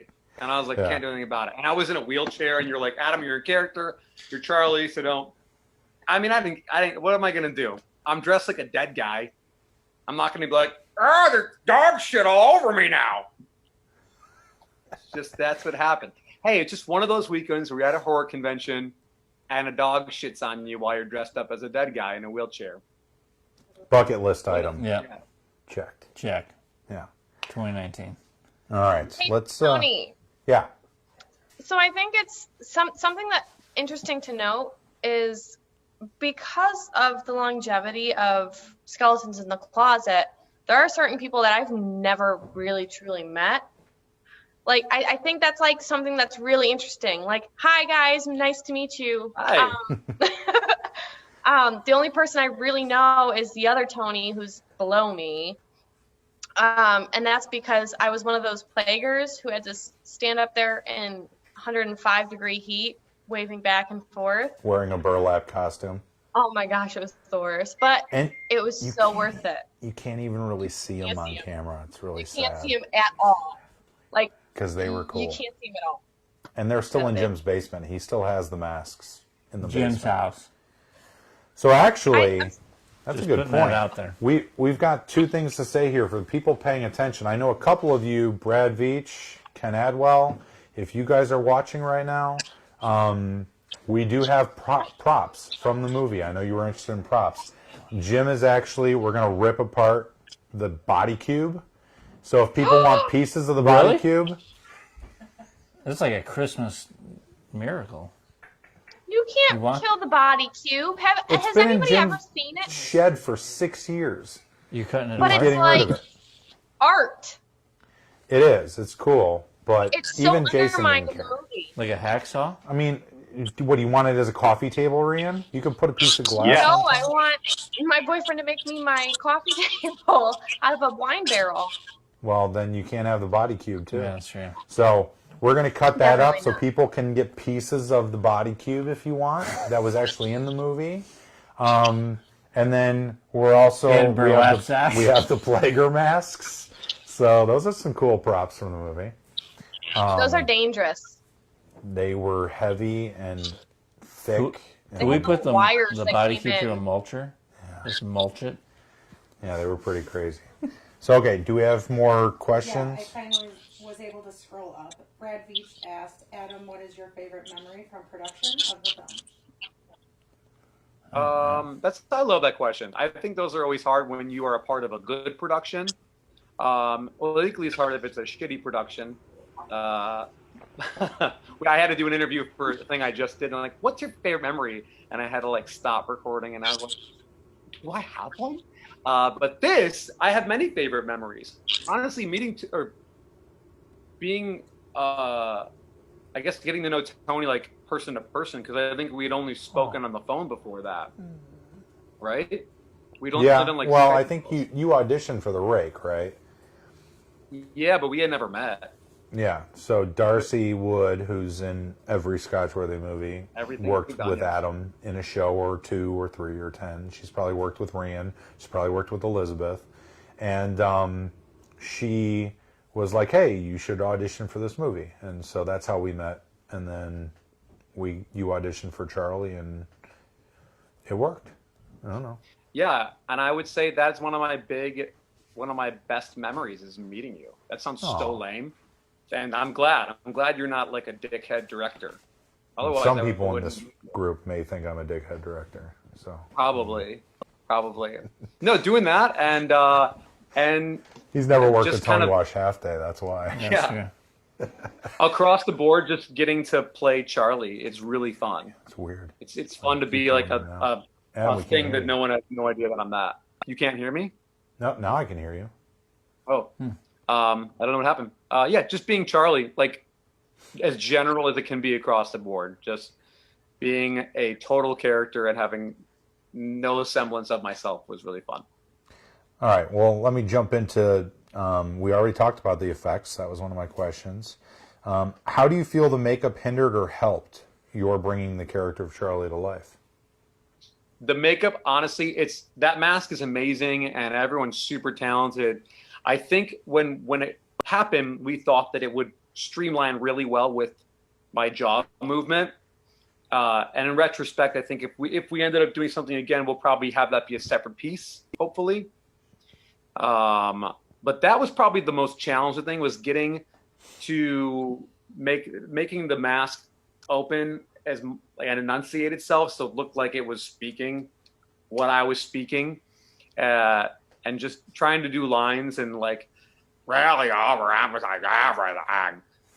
and make the words sound like audible words. That was tough.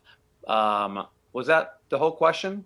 Yeah, and it was awesome because when you put the mask on, you like sounded different. Yeah, it was everything unrecognizable. Changed. It was awesome. I also got to eat food wearing that mask, and it was very magical. How was it and working alongside? And I got shit on by a dog wearing the mask. So what? I said, and I got shit on by a dog wearing that mask once. So that's good. How was it working alongside Ellie Church? She's great. I love Ellie.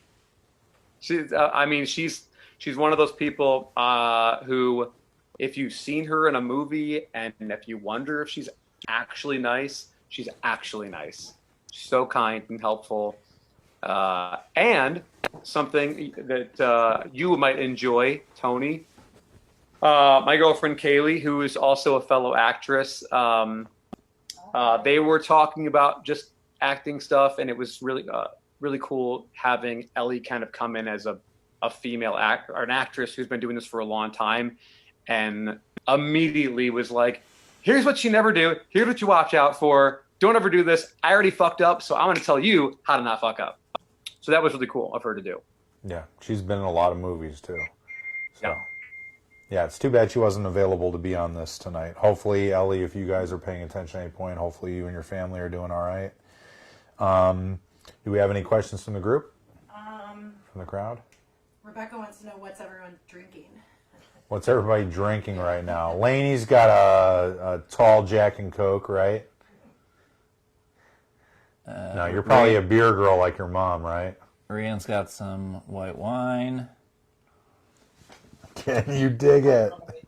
Hots for Grass has got some protein. I ran out.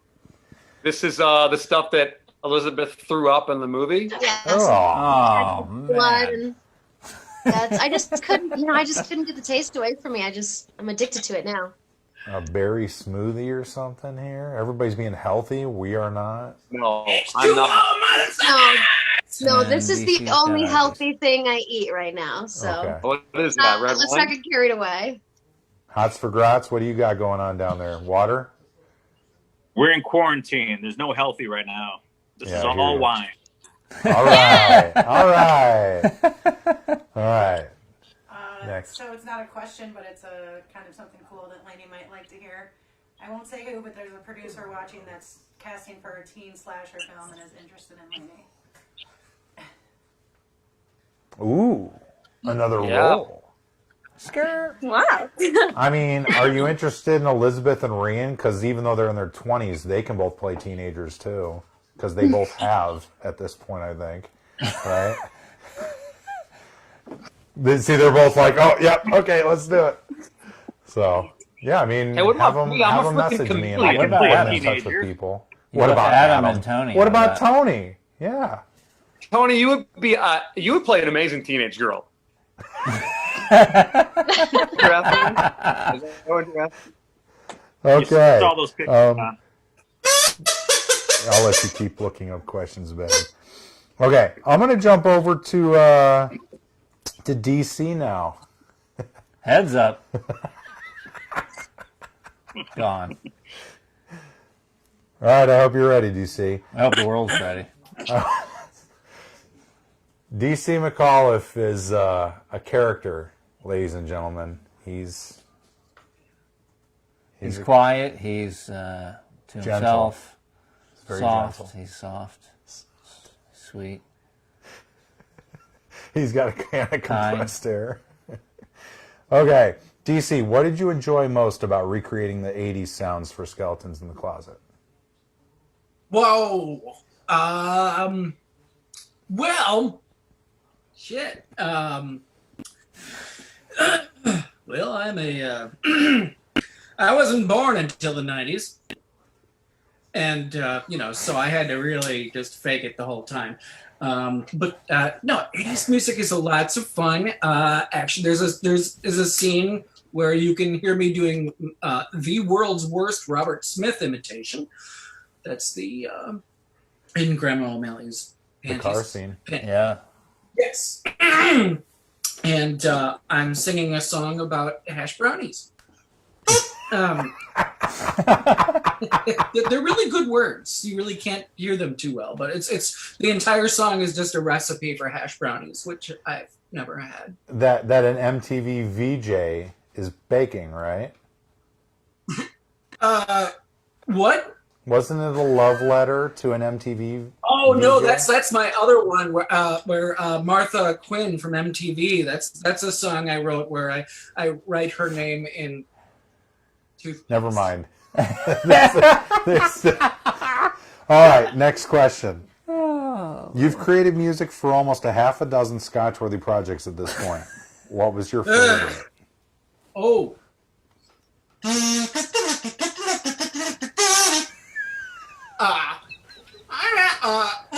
half dozen, really? Yeah. Okay. Yeah. Sure. Name them real quick. No, I don't know. I mean, I really think that this one was the most fun to do because it's like I was able to play with a bunch of different types of music, all like the big scary stuff and some of the 80s stuff. And shout out to our friend across the pond, Matt Corbett, who did a lot of the 80s music stuff in Skeletons. I did some, he did some, and it all sounds beautiful. And there were some cool collaborations. You did that, the Skeletons theme song with my buddy Patrick Murphy. That's right. Cool. The people from Fright Night are sending me a summons on that. Whatever. It's an homage. Well, which was I wrote it at Kazoo.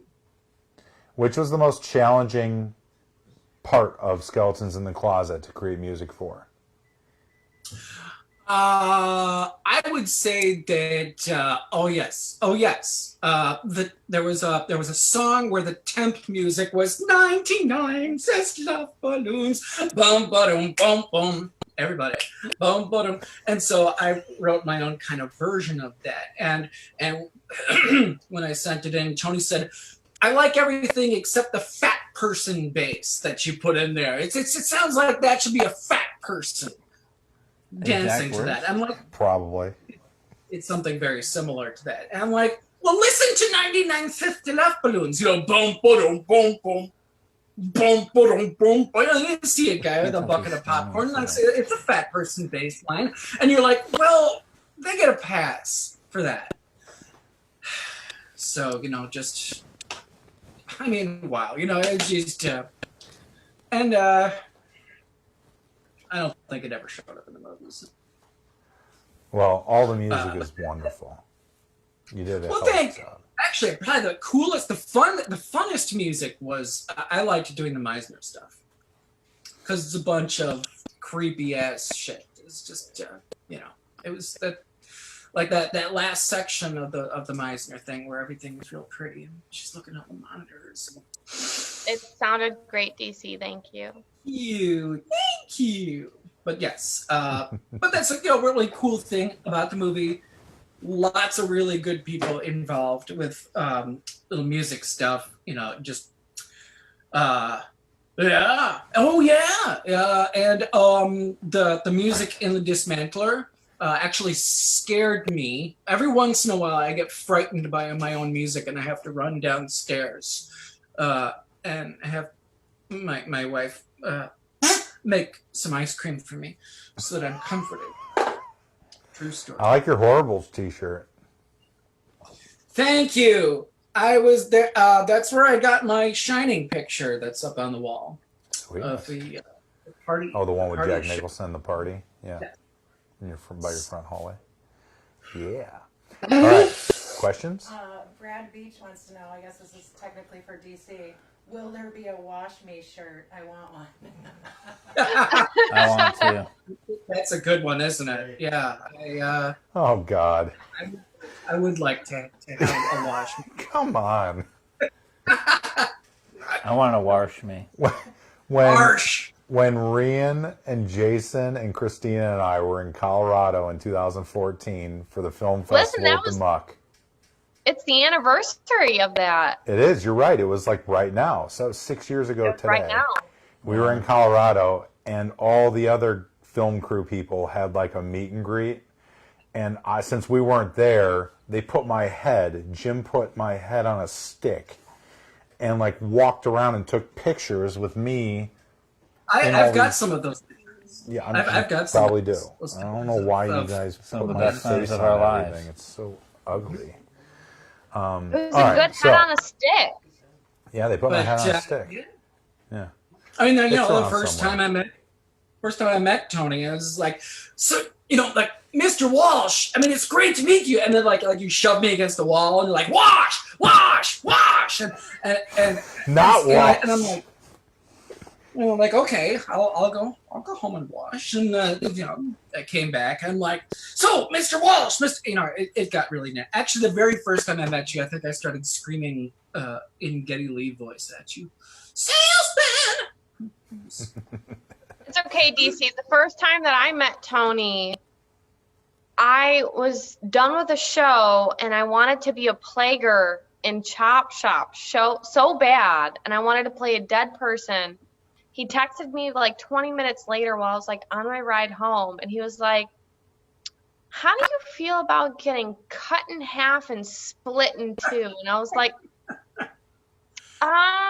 send me a Does that to picture. And he everybody, sent me but, this picture. He actually meant it. He really did mean it, and it happened. It was 7 hours of makeup later. To be completely fair, I was bartending, and you came into the Village Squire, and you met me there first. So I wasn't just some random dude who asked to cut you in half. Okay, I had a little sorry. more I tact. should have included that. A little, I should yeah. have included that. Yeah. Do we have other questions, Ben? Hey, that's me when I was like 13 on national television playing piano. That's actually Isn't it great? before. Is that real? Oh, it's before totally I real. found out what a comb was. Isn't that awesome? Wow. DC with hair. Yeah, with really bad hair. I literally had not ever found a comb, and I wish I wasn't joking about that. I love it. And that's the next day. Wait, what do we got? Anything, babe? And that's the next day. Okay. We're going to jump over to Miss Elizabeth. Are you ready? What I'm was ready it that now. drew you? What? Wait, what? What? You good? Can you hear me? Yeah, I'm good. Are you good? Oh, I'm great. Okay. What was it that drew you to this project and the character of Tina? Oh, man. Well, 80s babysitter. Bitchy. Like, I don't know. It just seemed kind of like a perfect fit to me. Big hair, of which I have so much of. Sass and attitude, which I have a plenty of. And the potential to do a horror film, because I am a big fat scaredy cat. But any chance I'd get to have like a horror movie kind of experience is always fun for me, because it's not as scary on the inside of the project. Yeah, because we found you on like Backstage.com or something. I put up an audition posting. Yeah, either that or it was like Actress Access or one of those. Yeah, totally. Sites. What is it? Castingcall.com, something, one of those. So. Yeah. DesperateActressNeeded.com. Yeah. Yeah. Oh, it worked out great. You were perfect. It was one of those things where it's like there are some pictures. I wish that technically we could have this all put together better, because I'd love to just flash some of the behind the scenes photos of you in that outfit and everything. It was just so earrings. Perfect. How about them the earrings? Yeah, I mean that was all Lainie's mom's stuff. Oh my god. Yeah, that costume was so awesome. I remember being so in love with that red jacket and so upset that I had to leave her behind. That was going to be one of the questions I was going to ask you, if you ever hit Angela up for that jacket. But Oh my god. I wish. I wish. I have a question about Elizabeth, Tony. Yeah. How much of that was scripted and how much of that was just her acting like how she acts? The only thing I think most that of it's wasn't scripted was you singing the telephone. Dynasty Quest, because I said, give me a Dynasty Quest theme song, and you kind of did it. And that was actually going to be my request, is for you to sing the Dynasty Quest song. Oh God, I don't remember how I did it. But But the improv, the only improv that we actually did was the phone call with the Yes. boyfriend, which you had me do like 2 or 3 takes of just like random whatever shit came out of my mouth, which was really fun. I wish more of it got like put in, because there was a couple like solid one-liners, I think. I don't think any of that got into the behind the scenes, and the only reason it didn't is because, by the time we did the behind the scenes footage for the Blu-ray was already, a year or so after we had shot the movie, so we probably we didn't scan through all the footage, because that would have taken a year to do. Yeah, I think we just took the beginning of like almost it, like the bit of the improv skit, but yeah, most of it. It was your improv was great though. I mean, even you improv the whole part where you're talking to Johnny about the Muck movie, and you're like, "Oh, it comes out of the faucet, and I don't want to see that movie. I take baths," and it was just really great. Worked out well. Yeah. So thank you. You're welcome. Thank you. So, seeing as to how you weren't alive in the '80s, did the movie help you appreciate the decade more? And what was the weirdest or coolest aspect of pretending to be in 1986? Oh man, probably like just the bubble gum, big hair kind of attitude that especially Tina just embodies. Just like that teen youth, like I don't even know, what would you call it? I guess that teen angst. I feel like that was a lot bigger in the 80s, because I feel like everyone had a ton more freedom to kind of do whatever they wanted. It was before everyone could track anyone and do anything at any time. So I think just like the attitude about it and the vibe that Tina got to lay on her young victim. Although, who's the victim now? Yeah, who really is the victim? Yeah. Yeah. I know you do a lot of theatrical work as well. Do you enjoy film or stage more, and why? Good question. I do enjoy theater more, though I do love film too. But there's just something really magical about immediately getting feedback from an audience and building off the energy of an audience into the energy of your show. I think there's just something electric and ultra satisfying about it. Cool. Do we have other questions from the audience? No? All right. They are quiet tonight. Flatliners. All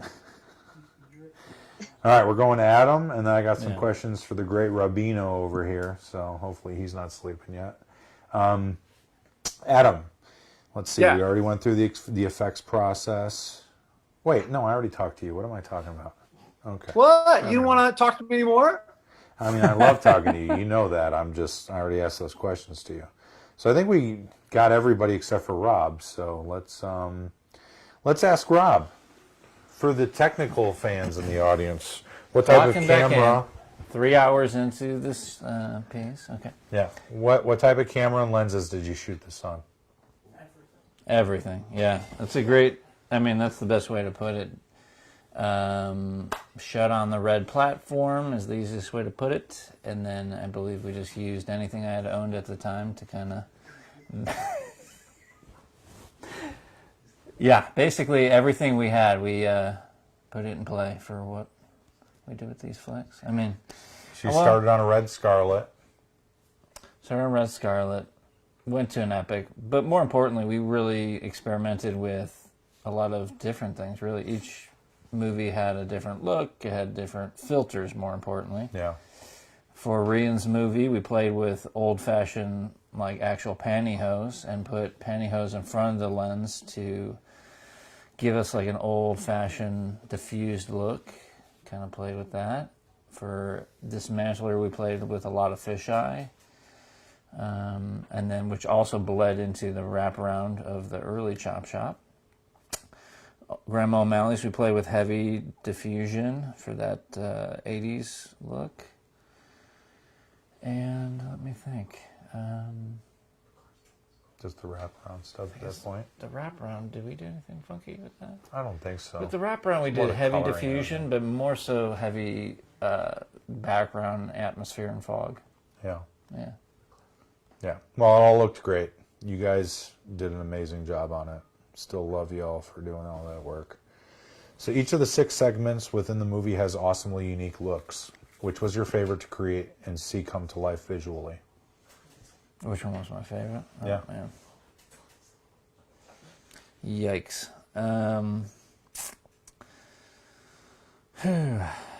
Well, there's a lot that were fun to play with. The one that, like, I guess quenched the whole thing was still Grandma O'Malley's for me, because it's kind of what brought me to the project. And I'll never forget the day Tony called me and said, hey, I've got this Goosebumps type of script that played into something he had in mind since he was a kid, and is definitely something that I had in a similar way in my mind since reading old books and teenage stories, and I was like, I want to make that one. So I'd have to say Grandma O'Malley's would be the one that I always will remember. Cool. Thanks. Yeah, and I liked that we had the opportunity to do some really cool adventurous stuff with that visually. You know, we used that house. And it was a big house, but we really went to town on that house and just explored the location as best as we could. The house is a character in the movie, for sure. So, yeah. Which was the most challenging look to create? The most challenging movie was definitely Dismantler. Hands down. There's still that shot when you're chasing Tony and Steve running through the junkyard and you like go between those 2 dumpsters. I swear it looks like it's too thin for a human being to pass through. And you had a camera in your hands. Mm-hmm. It's insane. Very expensive one too. But more importantly, I mean, it was just a physical nightmare to shoot Dismantler in an actual junkyard, and to basically have to get a tetanus shot every 2 days to shoot there, and not like come out of there with like broken gear or hurt crew. I mean, Tony Lee Gratz knows how tough that shoot was. So, whew. Yeah, he had a tank top on. He was all good. I mean, Tony was in tanks if it was summer or winter whenever we were doing these things. So he's well aware of it. That was tough, huh, Tony? It was horrible. But worth it.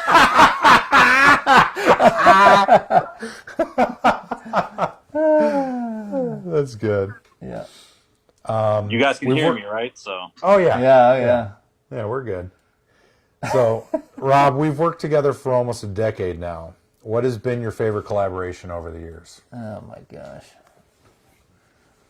I mean, we never do any podcasts or anything together, so I gotta get some of the juice now. My goodness. I don't know if I could pick a favorite one. Gosh, we've explored so many things. I don't even know if it would be a movie that would be my favorite, because we've done K2 PSA? K2. We've done a K2 PSA, which don't do drugs. Is that even resonate these days? K2? That disappeared pretty quick. I think before we even put that PSA. Yeah. PSA epidemic disappeared pretty quick. Storm. Well, even K2. the pilot in Colorado. I mean, Yeah, Hog. Red, White, and Weed. Yeah, wow. I mean, I thoroughly have enjoyed all the collaborations. So, gosh, I don't think I could select any particular one. Cool. Not possible. What's your least favorite? No. Don't need to go there. To many more. Cheers. So do we have any other questions? We do. All right, cool. We'll probably cut this off here pretty soon, but I do want to run around and do one final lap with everybody's, if you have any final comments or anything, prepare them now, because I will come around one more time. So, Brad Beach wants to know, is Scotchworthy working on anything new? Well, this is kind of, as you saw with the logo, that if you've been paying attention to the last 3 watch parties that we've done, the logo's kind of evolved.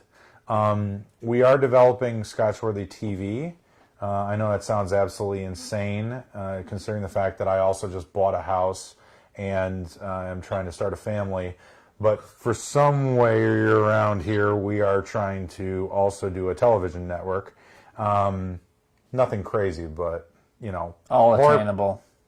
All attainable, thanks. Horror podcasts, I think we're going to try and transition this trivia stuff into it a little bit better. You know, maybe even bring World of Death into it. So we're definitely looking at incorporating a whole bunch of different concepts into Scotchworthy TV, which is a YouTube channel that we're going to build. Aside from that, we were talking about shooting a short film, but then COVID That will happened. still pick up after COVID. You like that, don't you? You're excited about it. Yeah, absolutely. Cool. There's definitely more to come.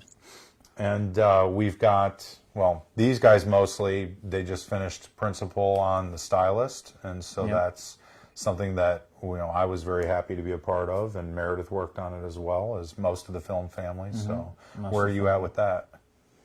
Approaching a locked edit, and very excited that we have some announcements coming, I should say. I have to broad stroke here because I'm not allowed to say much, but we have some things coming. So I know everyone says that, but, you know, there's a lot of fun things coming down the pipeline. So let's all stay positive, and Yeah, so we're working on stuff. We're keeping busy.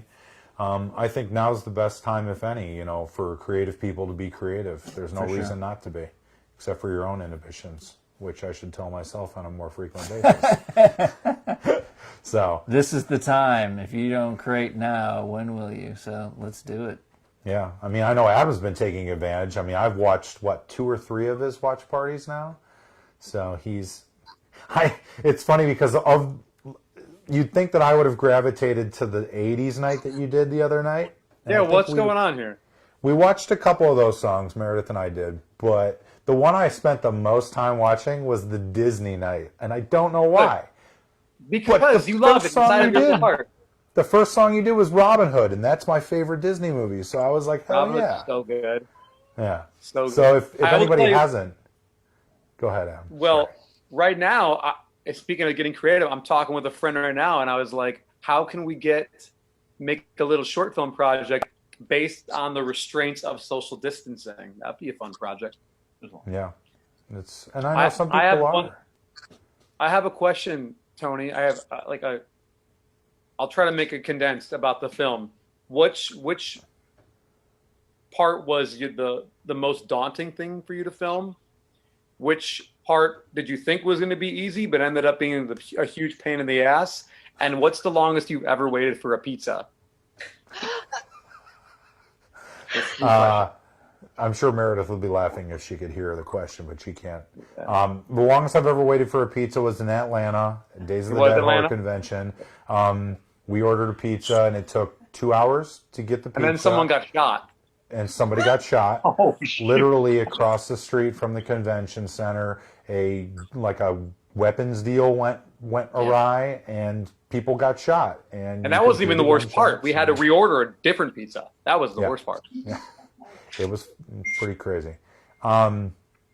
So in terms of the most daunting, I think, would be Chop Shop, the wraparound for Chop Shop. The wraparound for Chop Shop probably takes the cake. Yeah, because we had a decent-sized crew. We probably had 20 people on set, all crammed in that metal garage in a junkyard in July in 2013. It was hot as hell, and we were trying to get a bunch of stuff, and we were doing something that hadn't been done very often at that time. Super experimental, Yeah. so you had to use your gut and push through it, which was pretty tough. Early us, I mean, pretty. And one of the toughest things about it is that most of the time when you're shooting a cinematic style film, as opposed to found footage or whatever, you're able to cut to a different shot, a different angle, and that is often how you hide blemishes and discrepancies with continuity and stuff. And in that case, we were like 8 millimeters. Yeah, 8 millimeters, and putting people in burlap sacks. So we really did it. It was the hottest thing of my life. Yeah, Rhiann probably remembers it slightly differently. I was on that top raft. By the end of it, we were all jealous of Hots for Gratz because he's the one who had the tank top on. That's true. We all wanted to be him. No. Don't be jealous about me. No. So could have made that a burlap tank top. Degrees. It was crazy, but that was definitely the most daunting. But in terms of like overall, honestly, I love the Widow and Charlie stuff. I've had that in my head since I was in college. So for 20 years to have an idea of this hostess and her dead husband in my mind, and then to finally be able to have these guys translated as amazingly as they did visually, and to come across Joe Meglio's grandma's basement. Yeah, shout out to Joe Meglio. Perfect location for that. So I in the coloring of it and everything, I'd have to say that's my favorite. As much as I loved every segment, you know, working with the girls for the babysitter and Jamie dynamic was a lot of fun. And it was in our family room, so it was super easy. We'd wake up and go to set, basically, you know, gulch, go to sleep. Yeah, started to do it all over.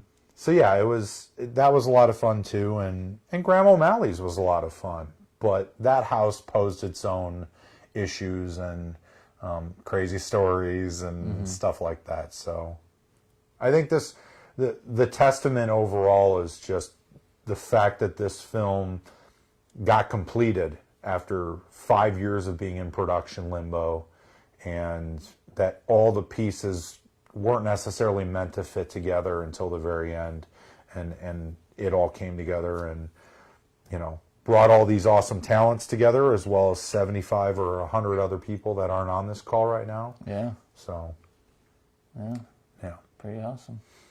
Do we have any final questions? one last we question. do. One more question. The final.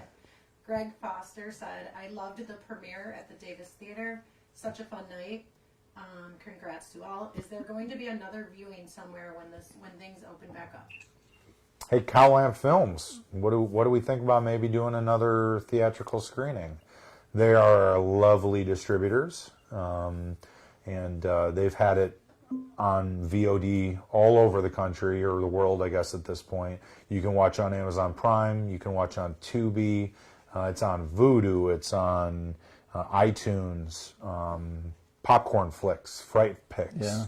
So it's really everywhere, and I think having that dynamic of an audience setting is definitely a lot of fun. So it would be great to do that. Maybe one day we'll just love to see it on the big screen again. Yeah, set up a.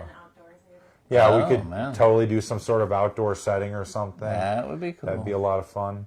So yeah, well, and Jim and Kiko will be responsible for getting all the technical stuff together, and Jim's making a sign across. Maybe outdoor at Jim's house. Maybe a Jervy compound. You know, they do make those inflatable Yeah. projection screens. I can get you one of those. Oh, or Dominic DeLuca's got one. If he's not watching, I'm going to be mad at him because he's not doing anything else. I'm He's still mad at quarantined. him. You're still mad at him? Yeah, I have no idea why. Oh, okay. Do we have any final questions from the audience? Otherwise, we'll kind of, okay. So I want to run around this one last time. If anybody has any final comments, if anybody has any questions for anybody else on this call, if you want to just wrap it up and say goodbye, you can just say goodbye too. I know we've been keeping you on for a long time, and I appreciate your time tonight, everybody. I hope the audience has enjoyed this, and thanks for sticking with us as long. Yeah, on this school night, on this work night, on this.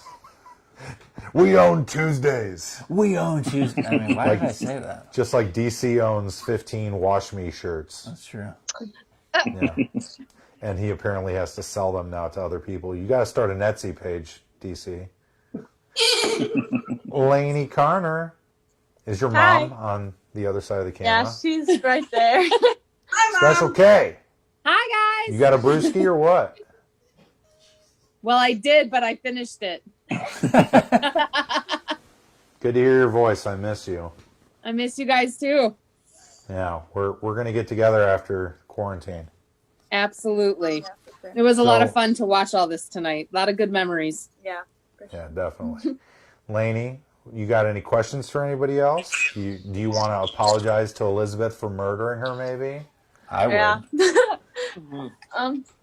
Well, I remember like it's so weird that I was like 9 when we filmed this, and now I'm like almost 13, and like yeah, I was gonna say just like, hey, what's up? Yeah, hi. That was my question. It was just like, what's up, girl? You I are know. so much older. You're gorgeous, girl. Thank you. She got the braces off. Show them your pearly I whites. know. When I was just watching this, like my teeth were interesting, but That was awesome. They're for interesting teeth. I thought the braces were perfect for your character. I also had like such the babe. I still had like my baby face mostly, and I was like, oh. You still have your baby face. Yeah. We were talking about it. 9 years old, Tony, keeping up my daughter till 4:30 in the morning was awesome. I always stay up late though. She is a night owl. She always Yeah. says that. She still is, absolutely. How much popcorn did Tony have you eat? Oh yeah, I remember when I had to like shove handfuls in my mouth because I like wouldn't put enough in my mouth, so we had to like keep putting popcorn in my mouth. I remember that. It wasn't bad though. Katie Glidewell did a heck of a job making that popcorn. Oh, it was good. It was delicious. Yeah. So was the hot cocoa before I realized it was poison, but yeah. Was it So how actually about hot you, cocoa? Elizabeth? Oh, sorry. What? Huh? I asked if it was. Did you actually drink hot cocoa? Did you actually make hot cocoa for the same? Of course. Ooh. Authenticity is what it's all about. Good job. I like that. I remember we had to make it like super hot so it actually like steams during it. Yeah. Yeah, because Rob did have his steam coming up from the glass. Yeah. Yeah, His sorry split, about that. His diopter shot. Yeah. That's a good thing, though. Rob is a perfectionist. That's what I love about him. I like that. Yeah. So anything else, Lainie? You want me to pass it on to the next person? Well, not really. I just hi everyone, and I don't know. Maybe we'll do a Skeletons in the Closet reunion one day, and we'll get everybody Yeah, together. that'd be fun. I'm glad I got to meet like everyone and so many fun people and stuff. So, yeah. All right, Elizabeth, how about you? Oh man. What can I say that hasn't been said already? Just a fun time all around. Glad to have done it. Glad to have vomited up a bunch of meat products. Glad to have been a part of this Q&A. This was really fun and silly. I'm glad you guys you're still the same, so that's good. The quarantine hasn't changed you. Yeah. What about you, Adam? Same. I think everything has been pretty covered. I think it's amazing that we live in a time where we can do this. We can make a movie and come together on this video call and talk about it. In a way, it's we'll never have. I don't know. Maybe we'll never have the excitement of seeing someone like 20 years later and being like, "I haven't seen your face in 20 years." We probably always will, but I do love seeing like he's growing up. and I'm sitting everyone. I'm meeting new people. I'm pointing to people at my screen, but I don't know where you're actually located on your screen. and I hope we get to work together again. I really do. I think it's great that we can make something out of nothing. Very cool. How about Hots for Grats in the bottom corner down there? I'm on the top of mine, but you're on the bottom of mine. Always on top. No, this was a great experience. Making that movie was an awesome experience. It was the most challenging one I've done to date, honestly, between the different weather conditions we were in, but it's still one of my favorite projects, and I appreciate being on it. And this whole situation was fun too. This whole Zoom call, this whole watch party thing. I mean, it's great being able to do this and get together with everybody and see people's reactions and talk about it. I love it. Hey, and I hope everyone's staying sane during this time because it's daunting. It is. It's No crazy. doubt. No doubt. I like that. Yeah. Thanks for joining us. How about you, Bat Boy? I'm How just. do you know who you're talking to? I'm so cool. So cool. What do you think, DC? Anything you want to say? Anything? Any last parting words to the audience tonight? Outside of just how cool I am, I mean, I love everybody. Oh And I wrote everything on a kazoo. Yeah, Solid send off. just send money and cheese. Cheese. Because I'm Cheese very is good. All right, Rhiann, do you like cheese as much as I DC does? love cheese, although I'm on a diet, so it doesn't really prohibit. But special, wine. Special shout out to my parents who were watching, not sure if they still are, and special shout out to Jimbo Special Sizzle Sauce. Shouting you out. He's making a face, Rhiann. That guy. Shouting you out. Is Jimbo here? He's in like the room. over there. They can't hear you because they don't have headphones on. Where So they Jim are. and Kiko working the board. Hey. And Meredith, our answer giver, is over there. Answer giver. Answer giver. But yes, super cool situation. Like, again, I haven't gotten to meet some of these people really because, I went to the premiere and I was like, I don't know who these people are. And then I watched the movie and I was like, oh, that's who those people are. We started this so long ago, and it's super cool that, like, during this time of chaos, like, we can all come together and kind of just, hash, things out and talk real talk. It's kind of hard. Yeah, it's weird how this has given people more of a reason to jump on into these types of video calls and stuff. And I was on with a bunch of my fraternity brothers a couple weeks ago, and I haven't seen some of those guys in 20 years. And it's just weird. We've been playing like dice games with my family over Zoom and stuff. So it's at least nice that we have this technology now. Imagine if this would have happened 15 years ago and everybody still had, Nextels. Newspapers. Newspapers. Yeah. That blue Nokia phone that everyone had before the race. Definitely would have read through all of Stephen King's books by now. So, but yeah, otherwise, I think we, it's probably, I don't even know what time it is right now. 11 o'clock? Woo! Woo. So, hey, It's way everybody. past my parents' bedtime. Yeah.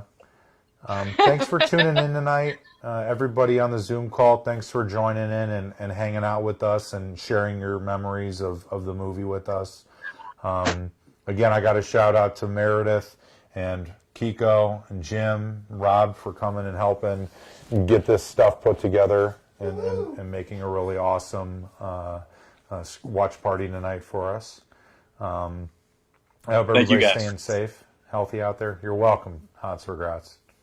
Stay sane for sure. That's great. And stay positive. Yeah, definitely. I think DC's lost a little bit of sanity. He's over there making fart just stay noises. positive, DC. He's always positive.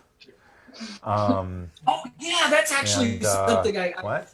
One of my favorite things that Tony ever said to me. It's like, oh, that's my cat. That's my cat. Doesn't sound like Tony. What's in? That's. Oh yeah. So yeah. One day, Tony and I were talking, and I was acting out, if you can believe it, and he said to me verbatim, "This is," I quote, "You're just a little fucking ray of sunshine." I said that to you? You did. Oh, and I thought, oh, this guy really knows me. And and we've had disco dance parties ever since. and with and without baby oil, yes. You got that right, buddy. Baby oil all the way. That's DC McAuliffe, ladies and gentlemen. Composer extraordinaire. Interesting character. But so yeah, thanks for joining us tonight. Thanks for sticking with us 3.5 hours. Hopefully we made your evening a lot of fun. Congratulations to our winners.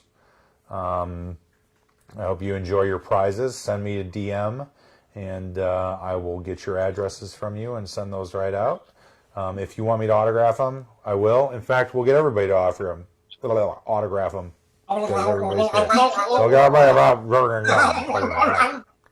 them. And we'll send those out this week.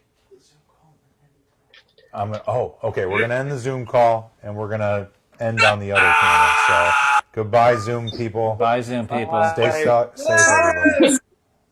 Be well. Oh, back to the wash party. Hey, all right. So, thank you. As I said, look at the green apple. I love it. Thanks, everybody, for... We don't need these anymore. Nope, don't need those. Thanks, everybody, for joining us tonight, hanging out. What else? What else do we want to talk about? There's literally nothing else. Okay.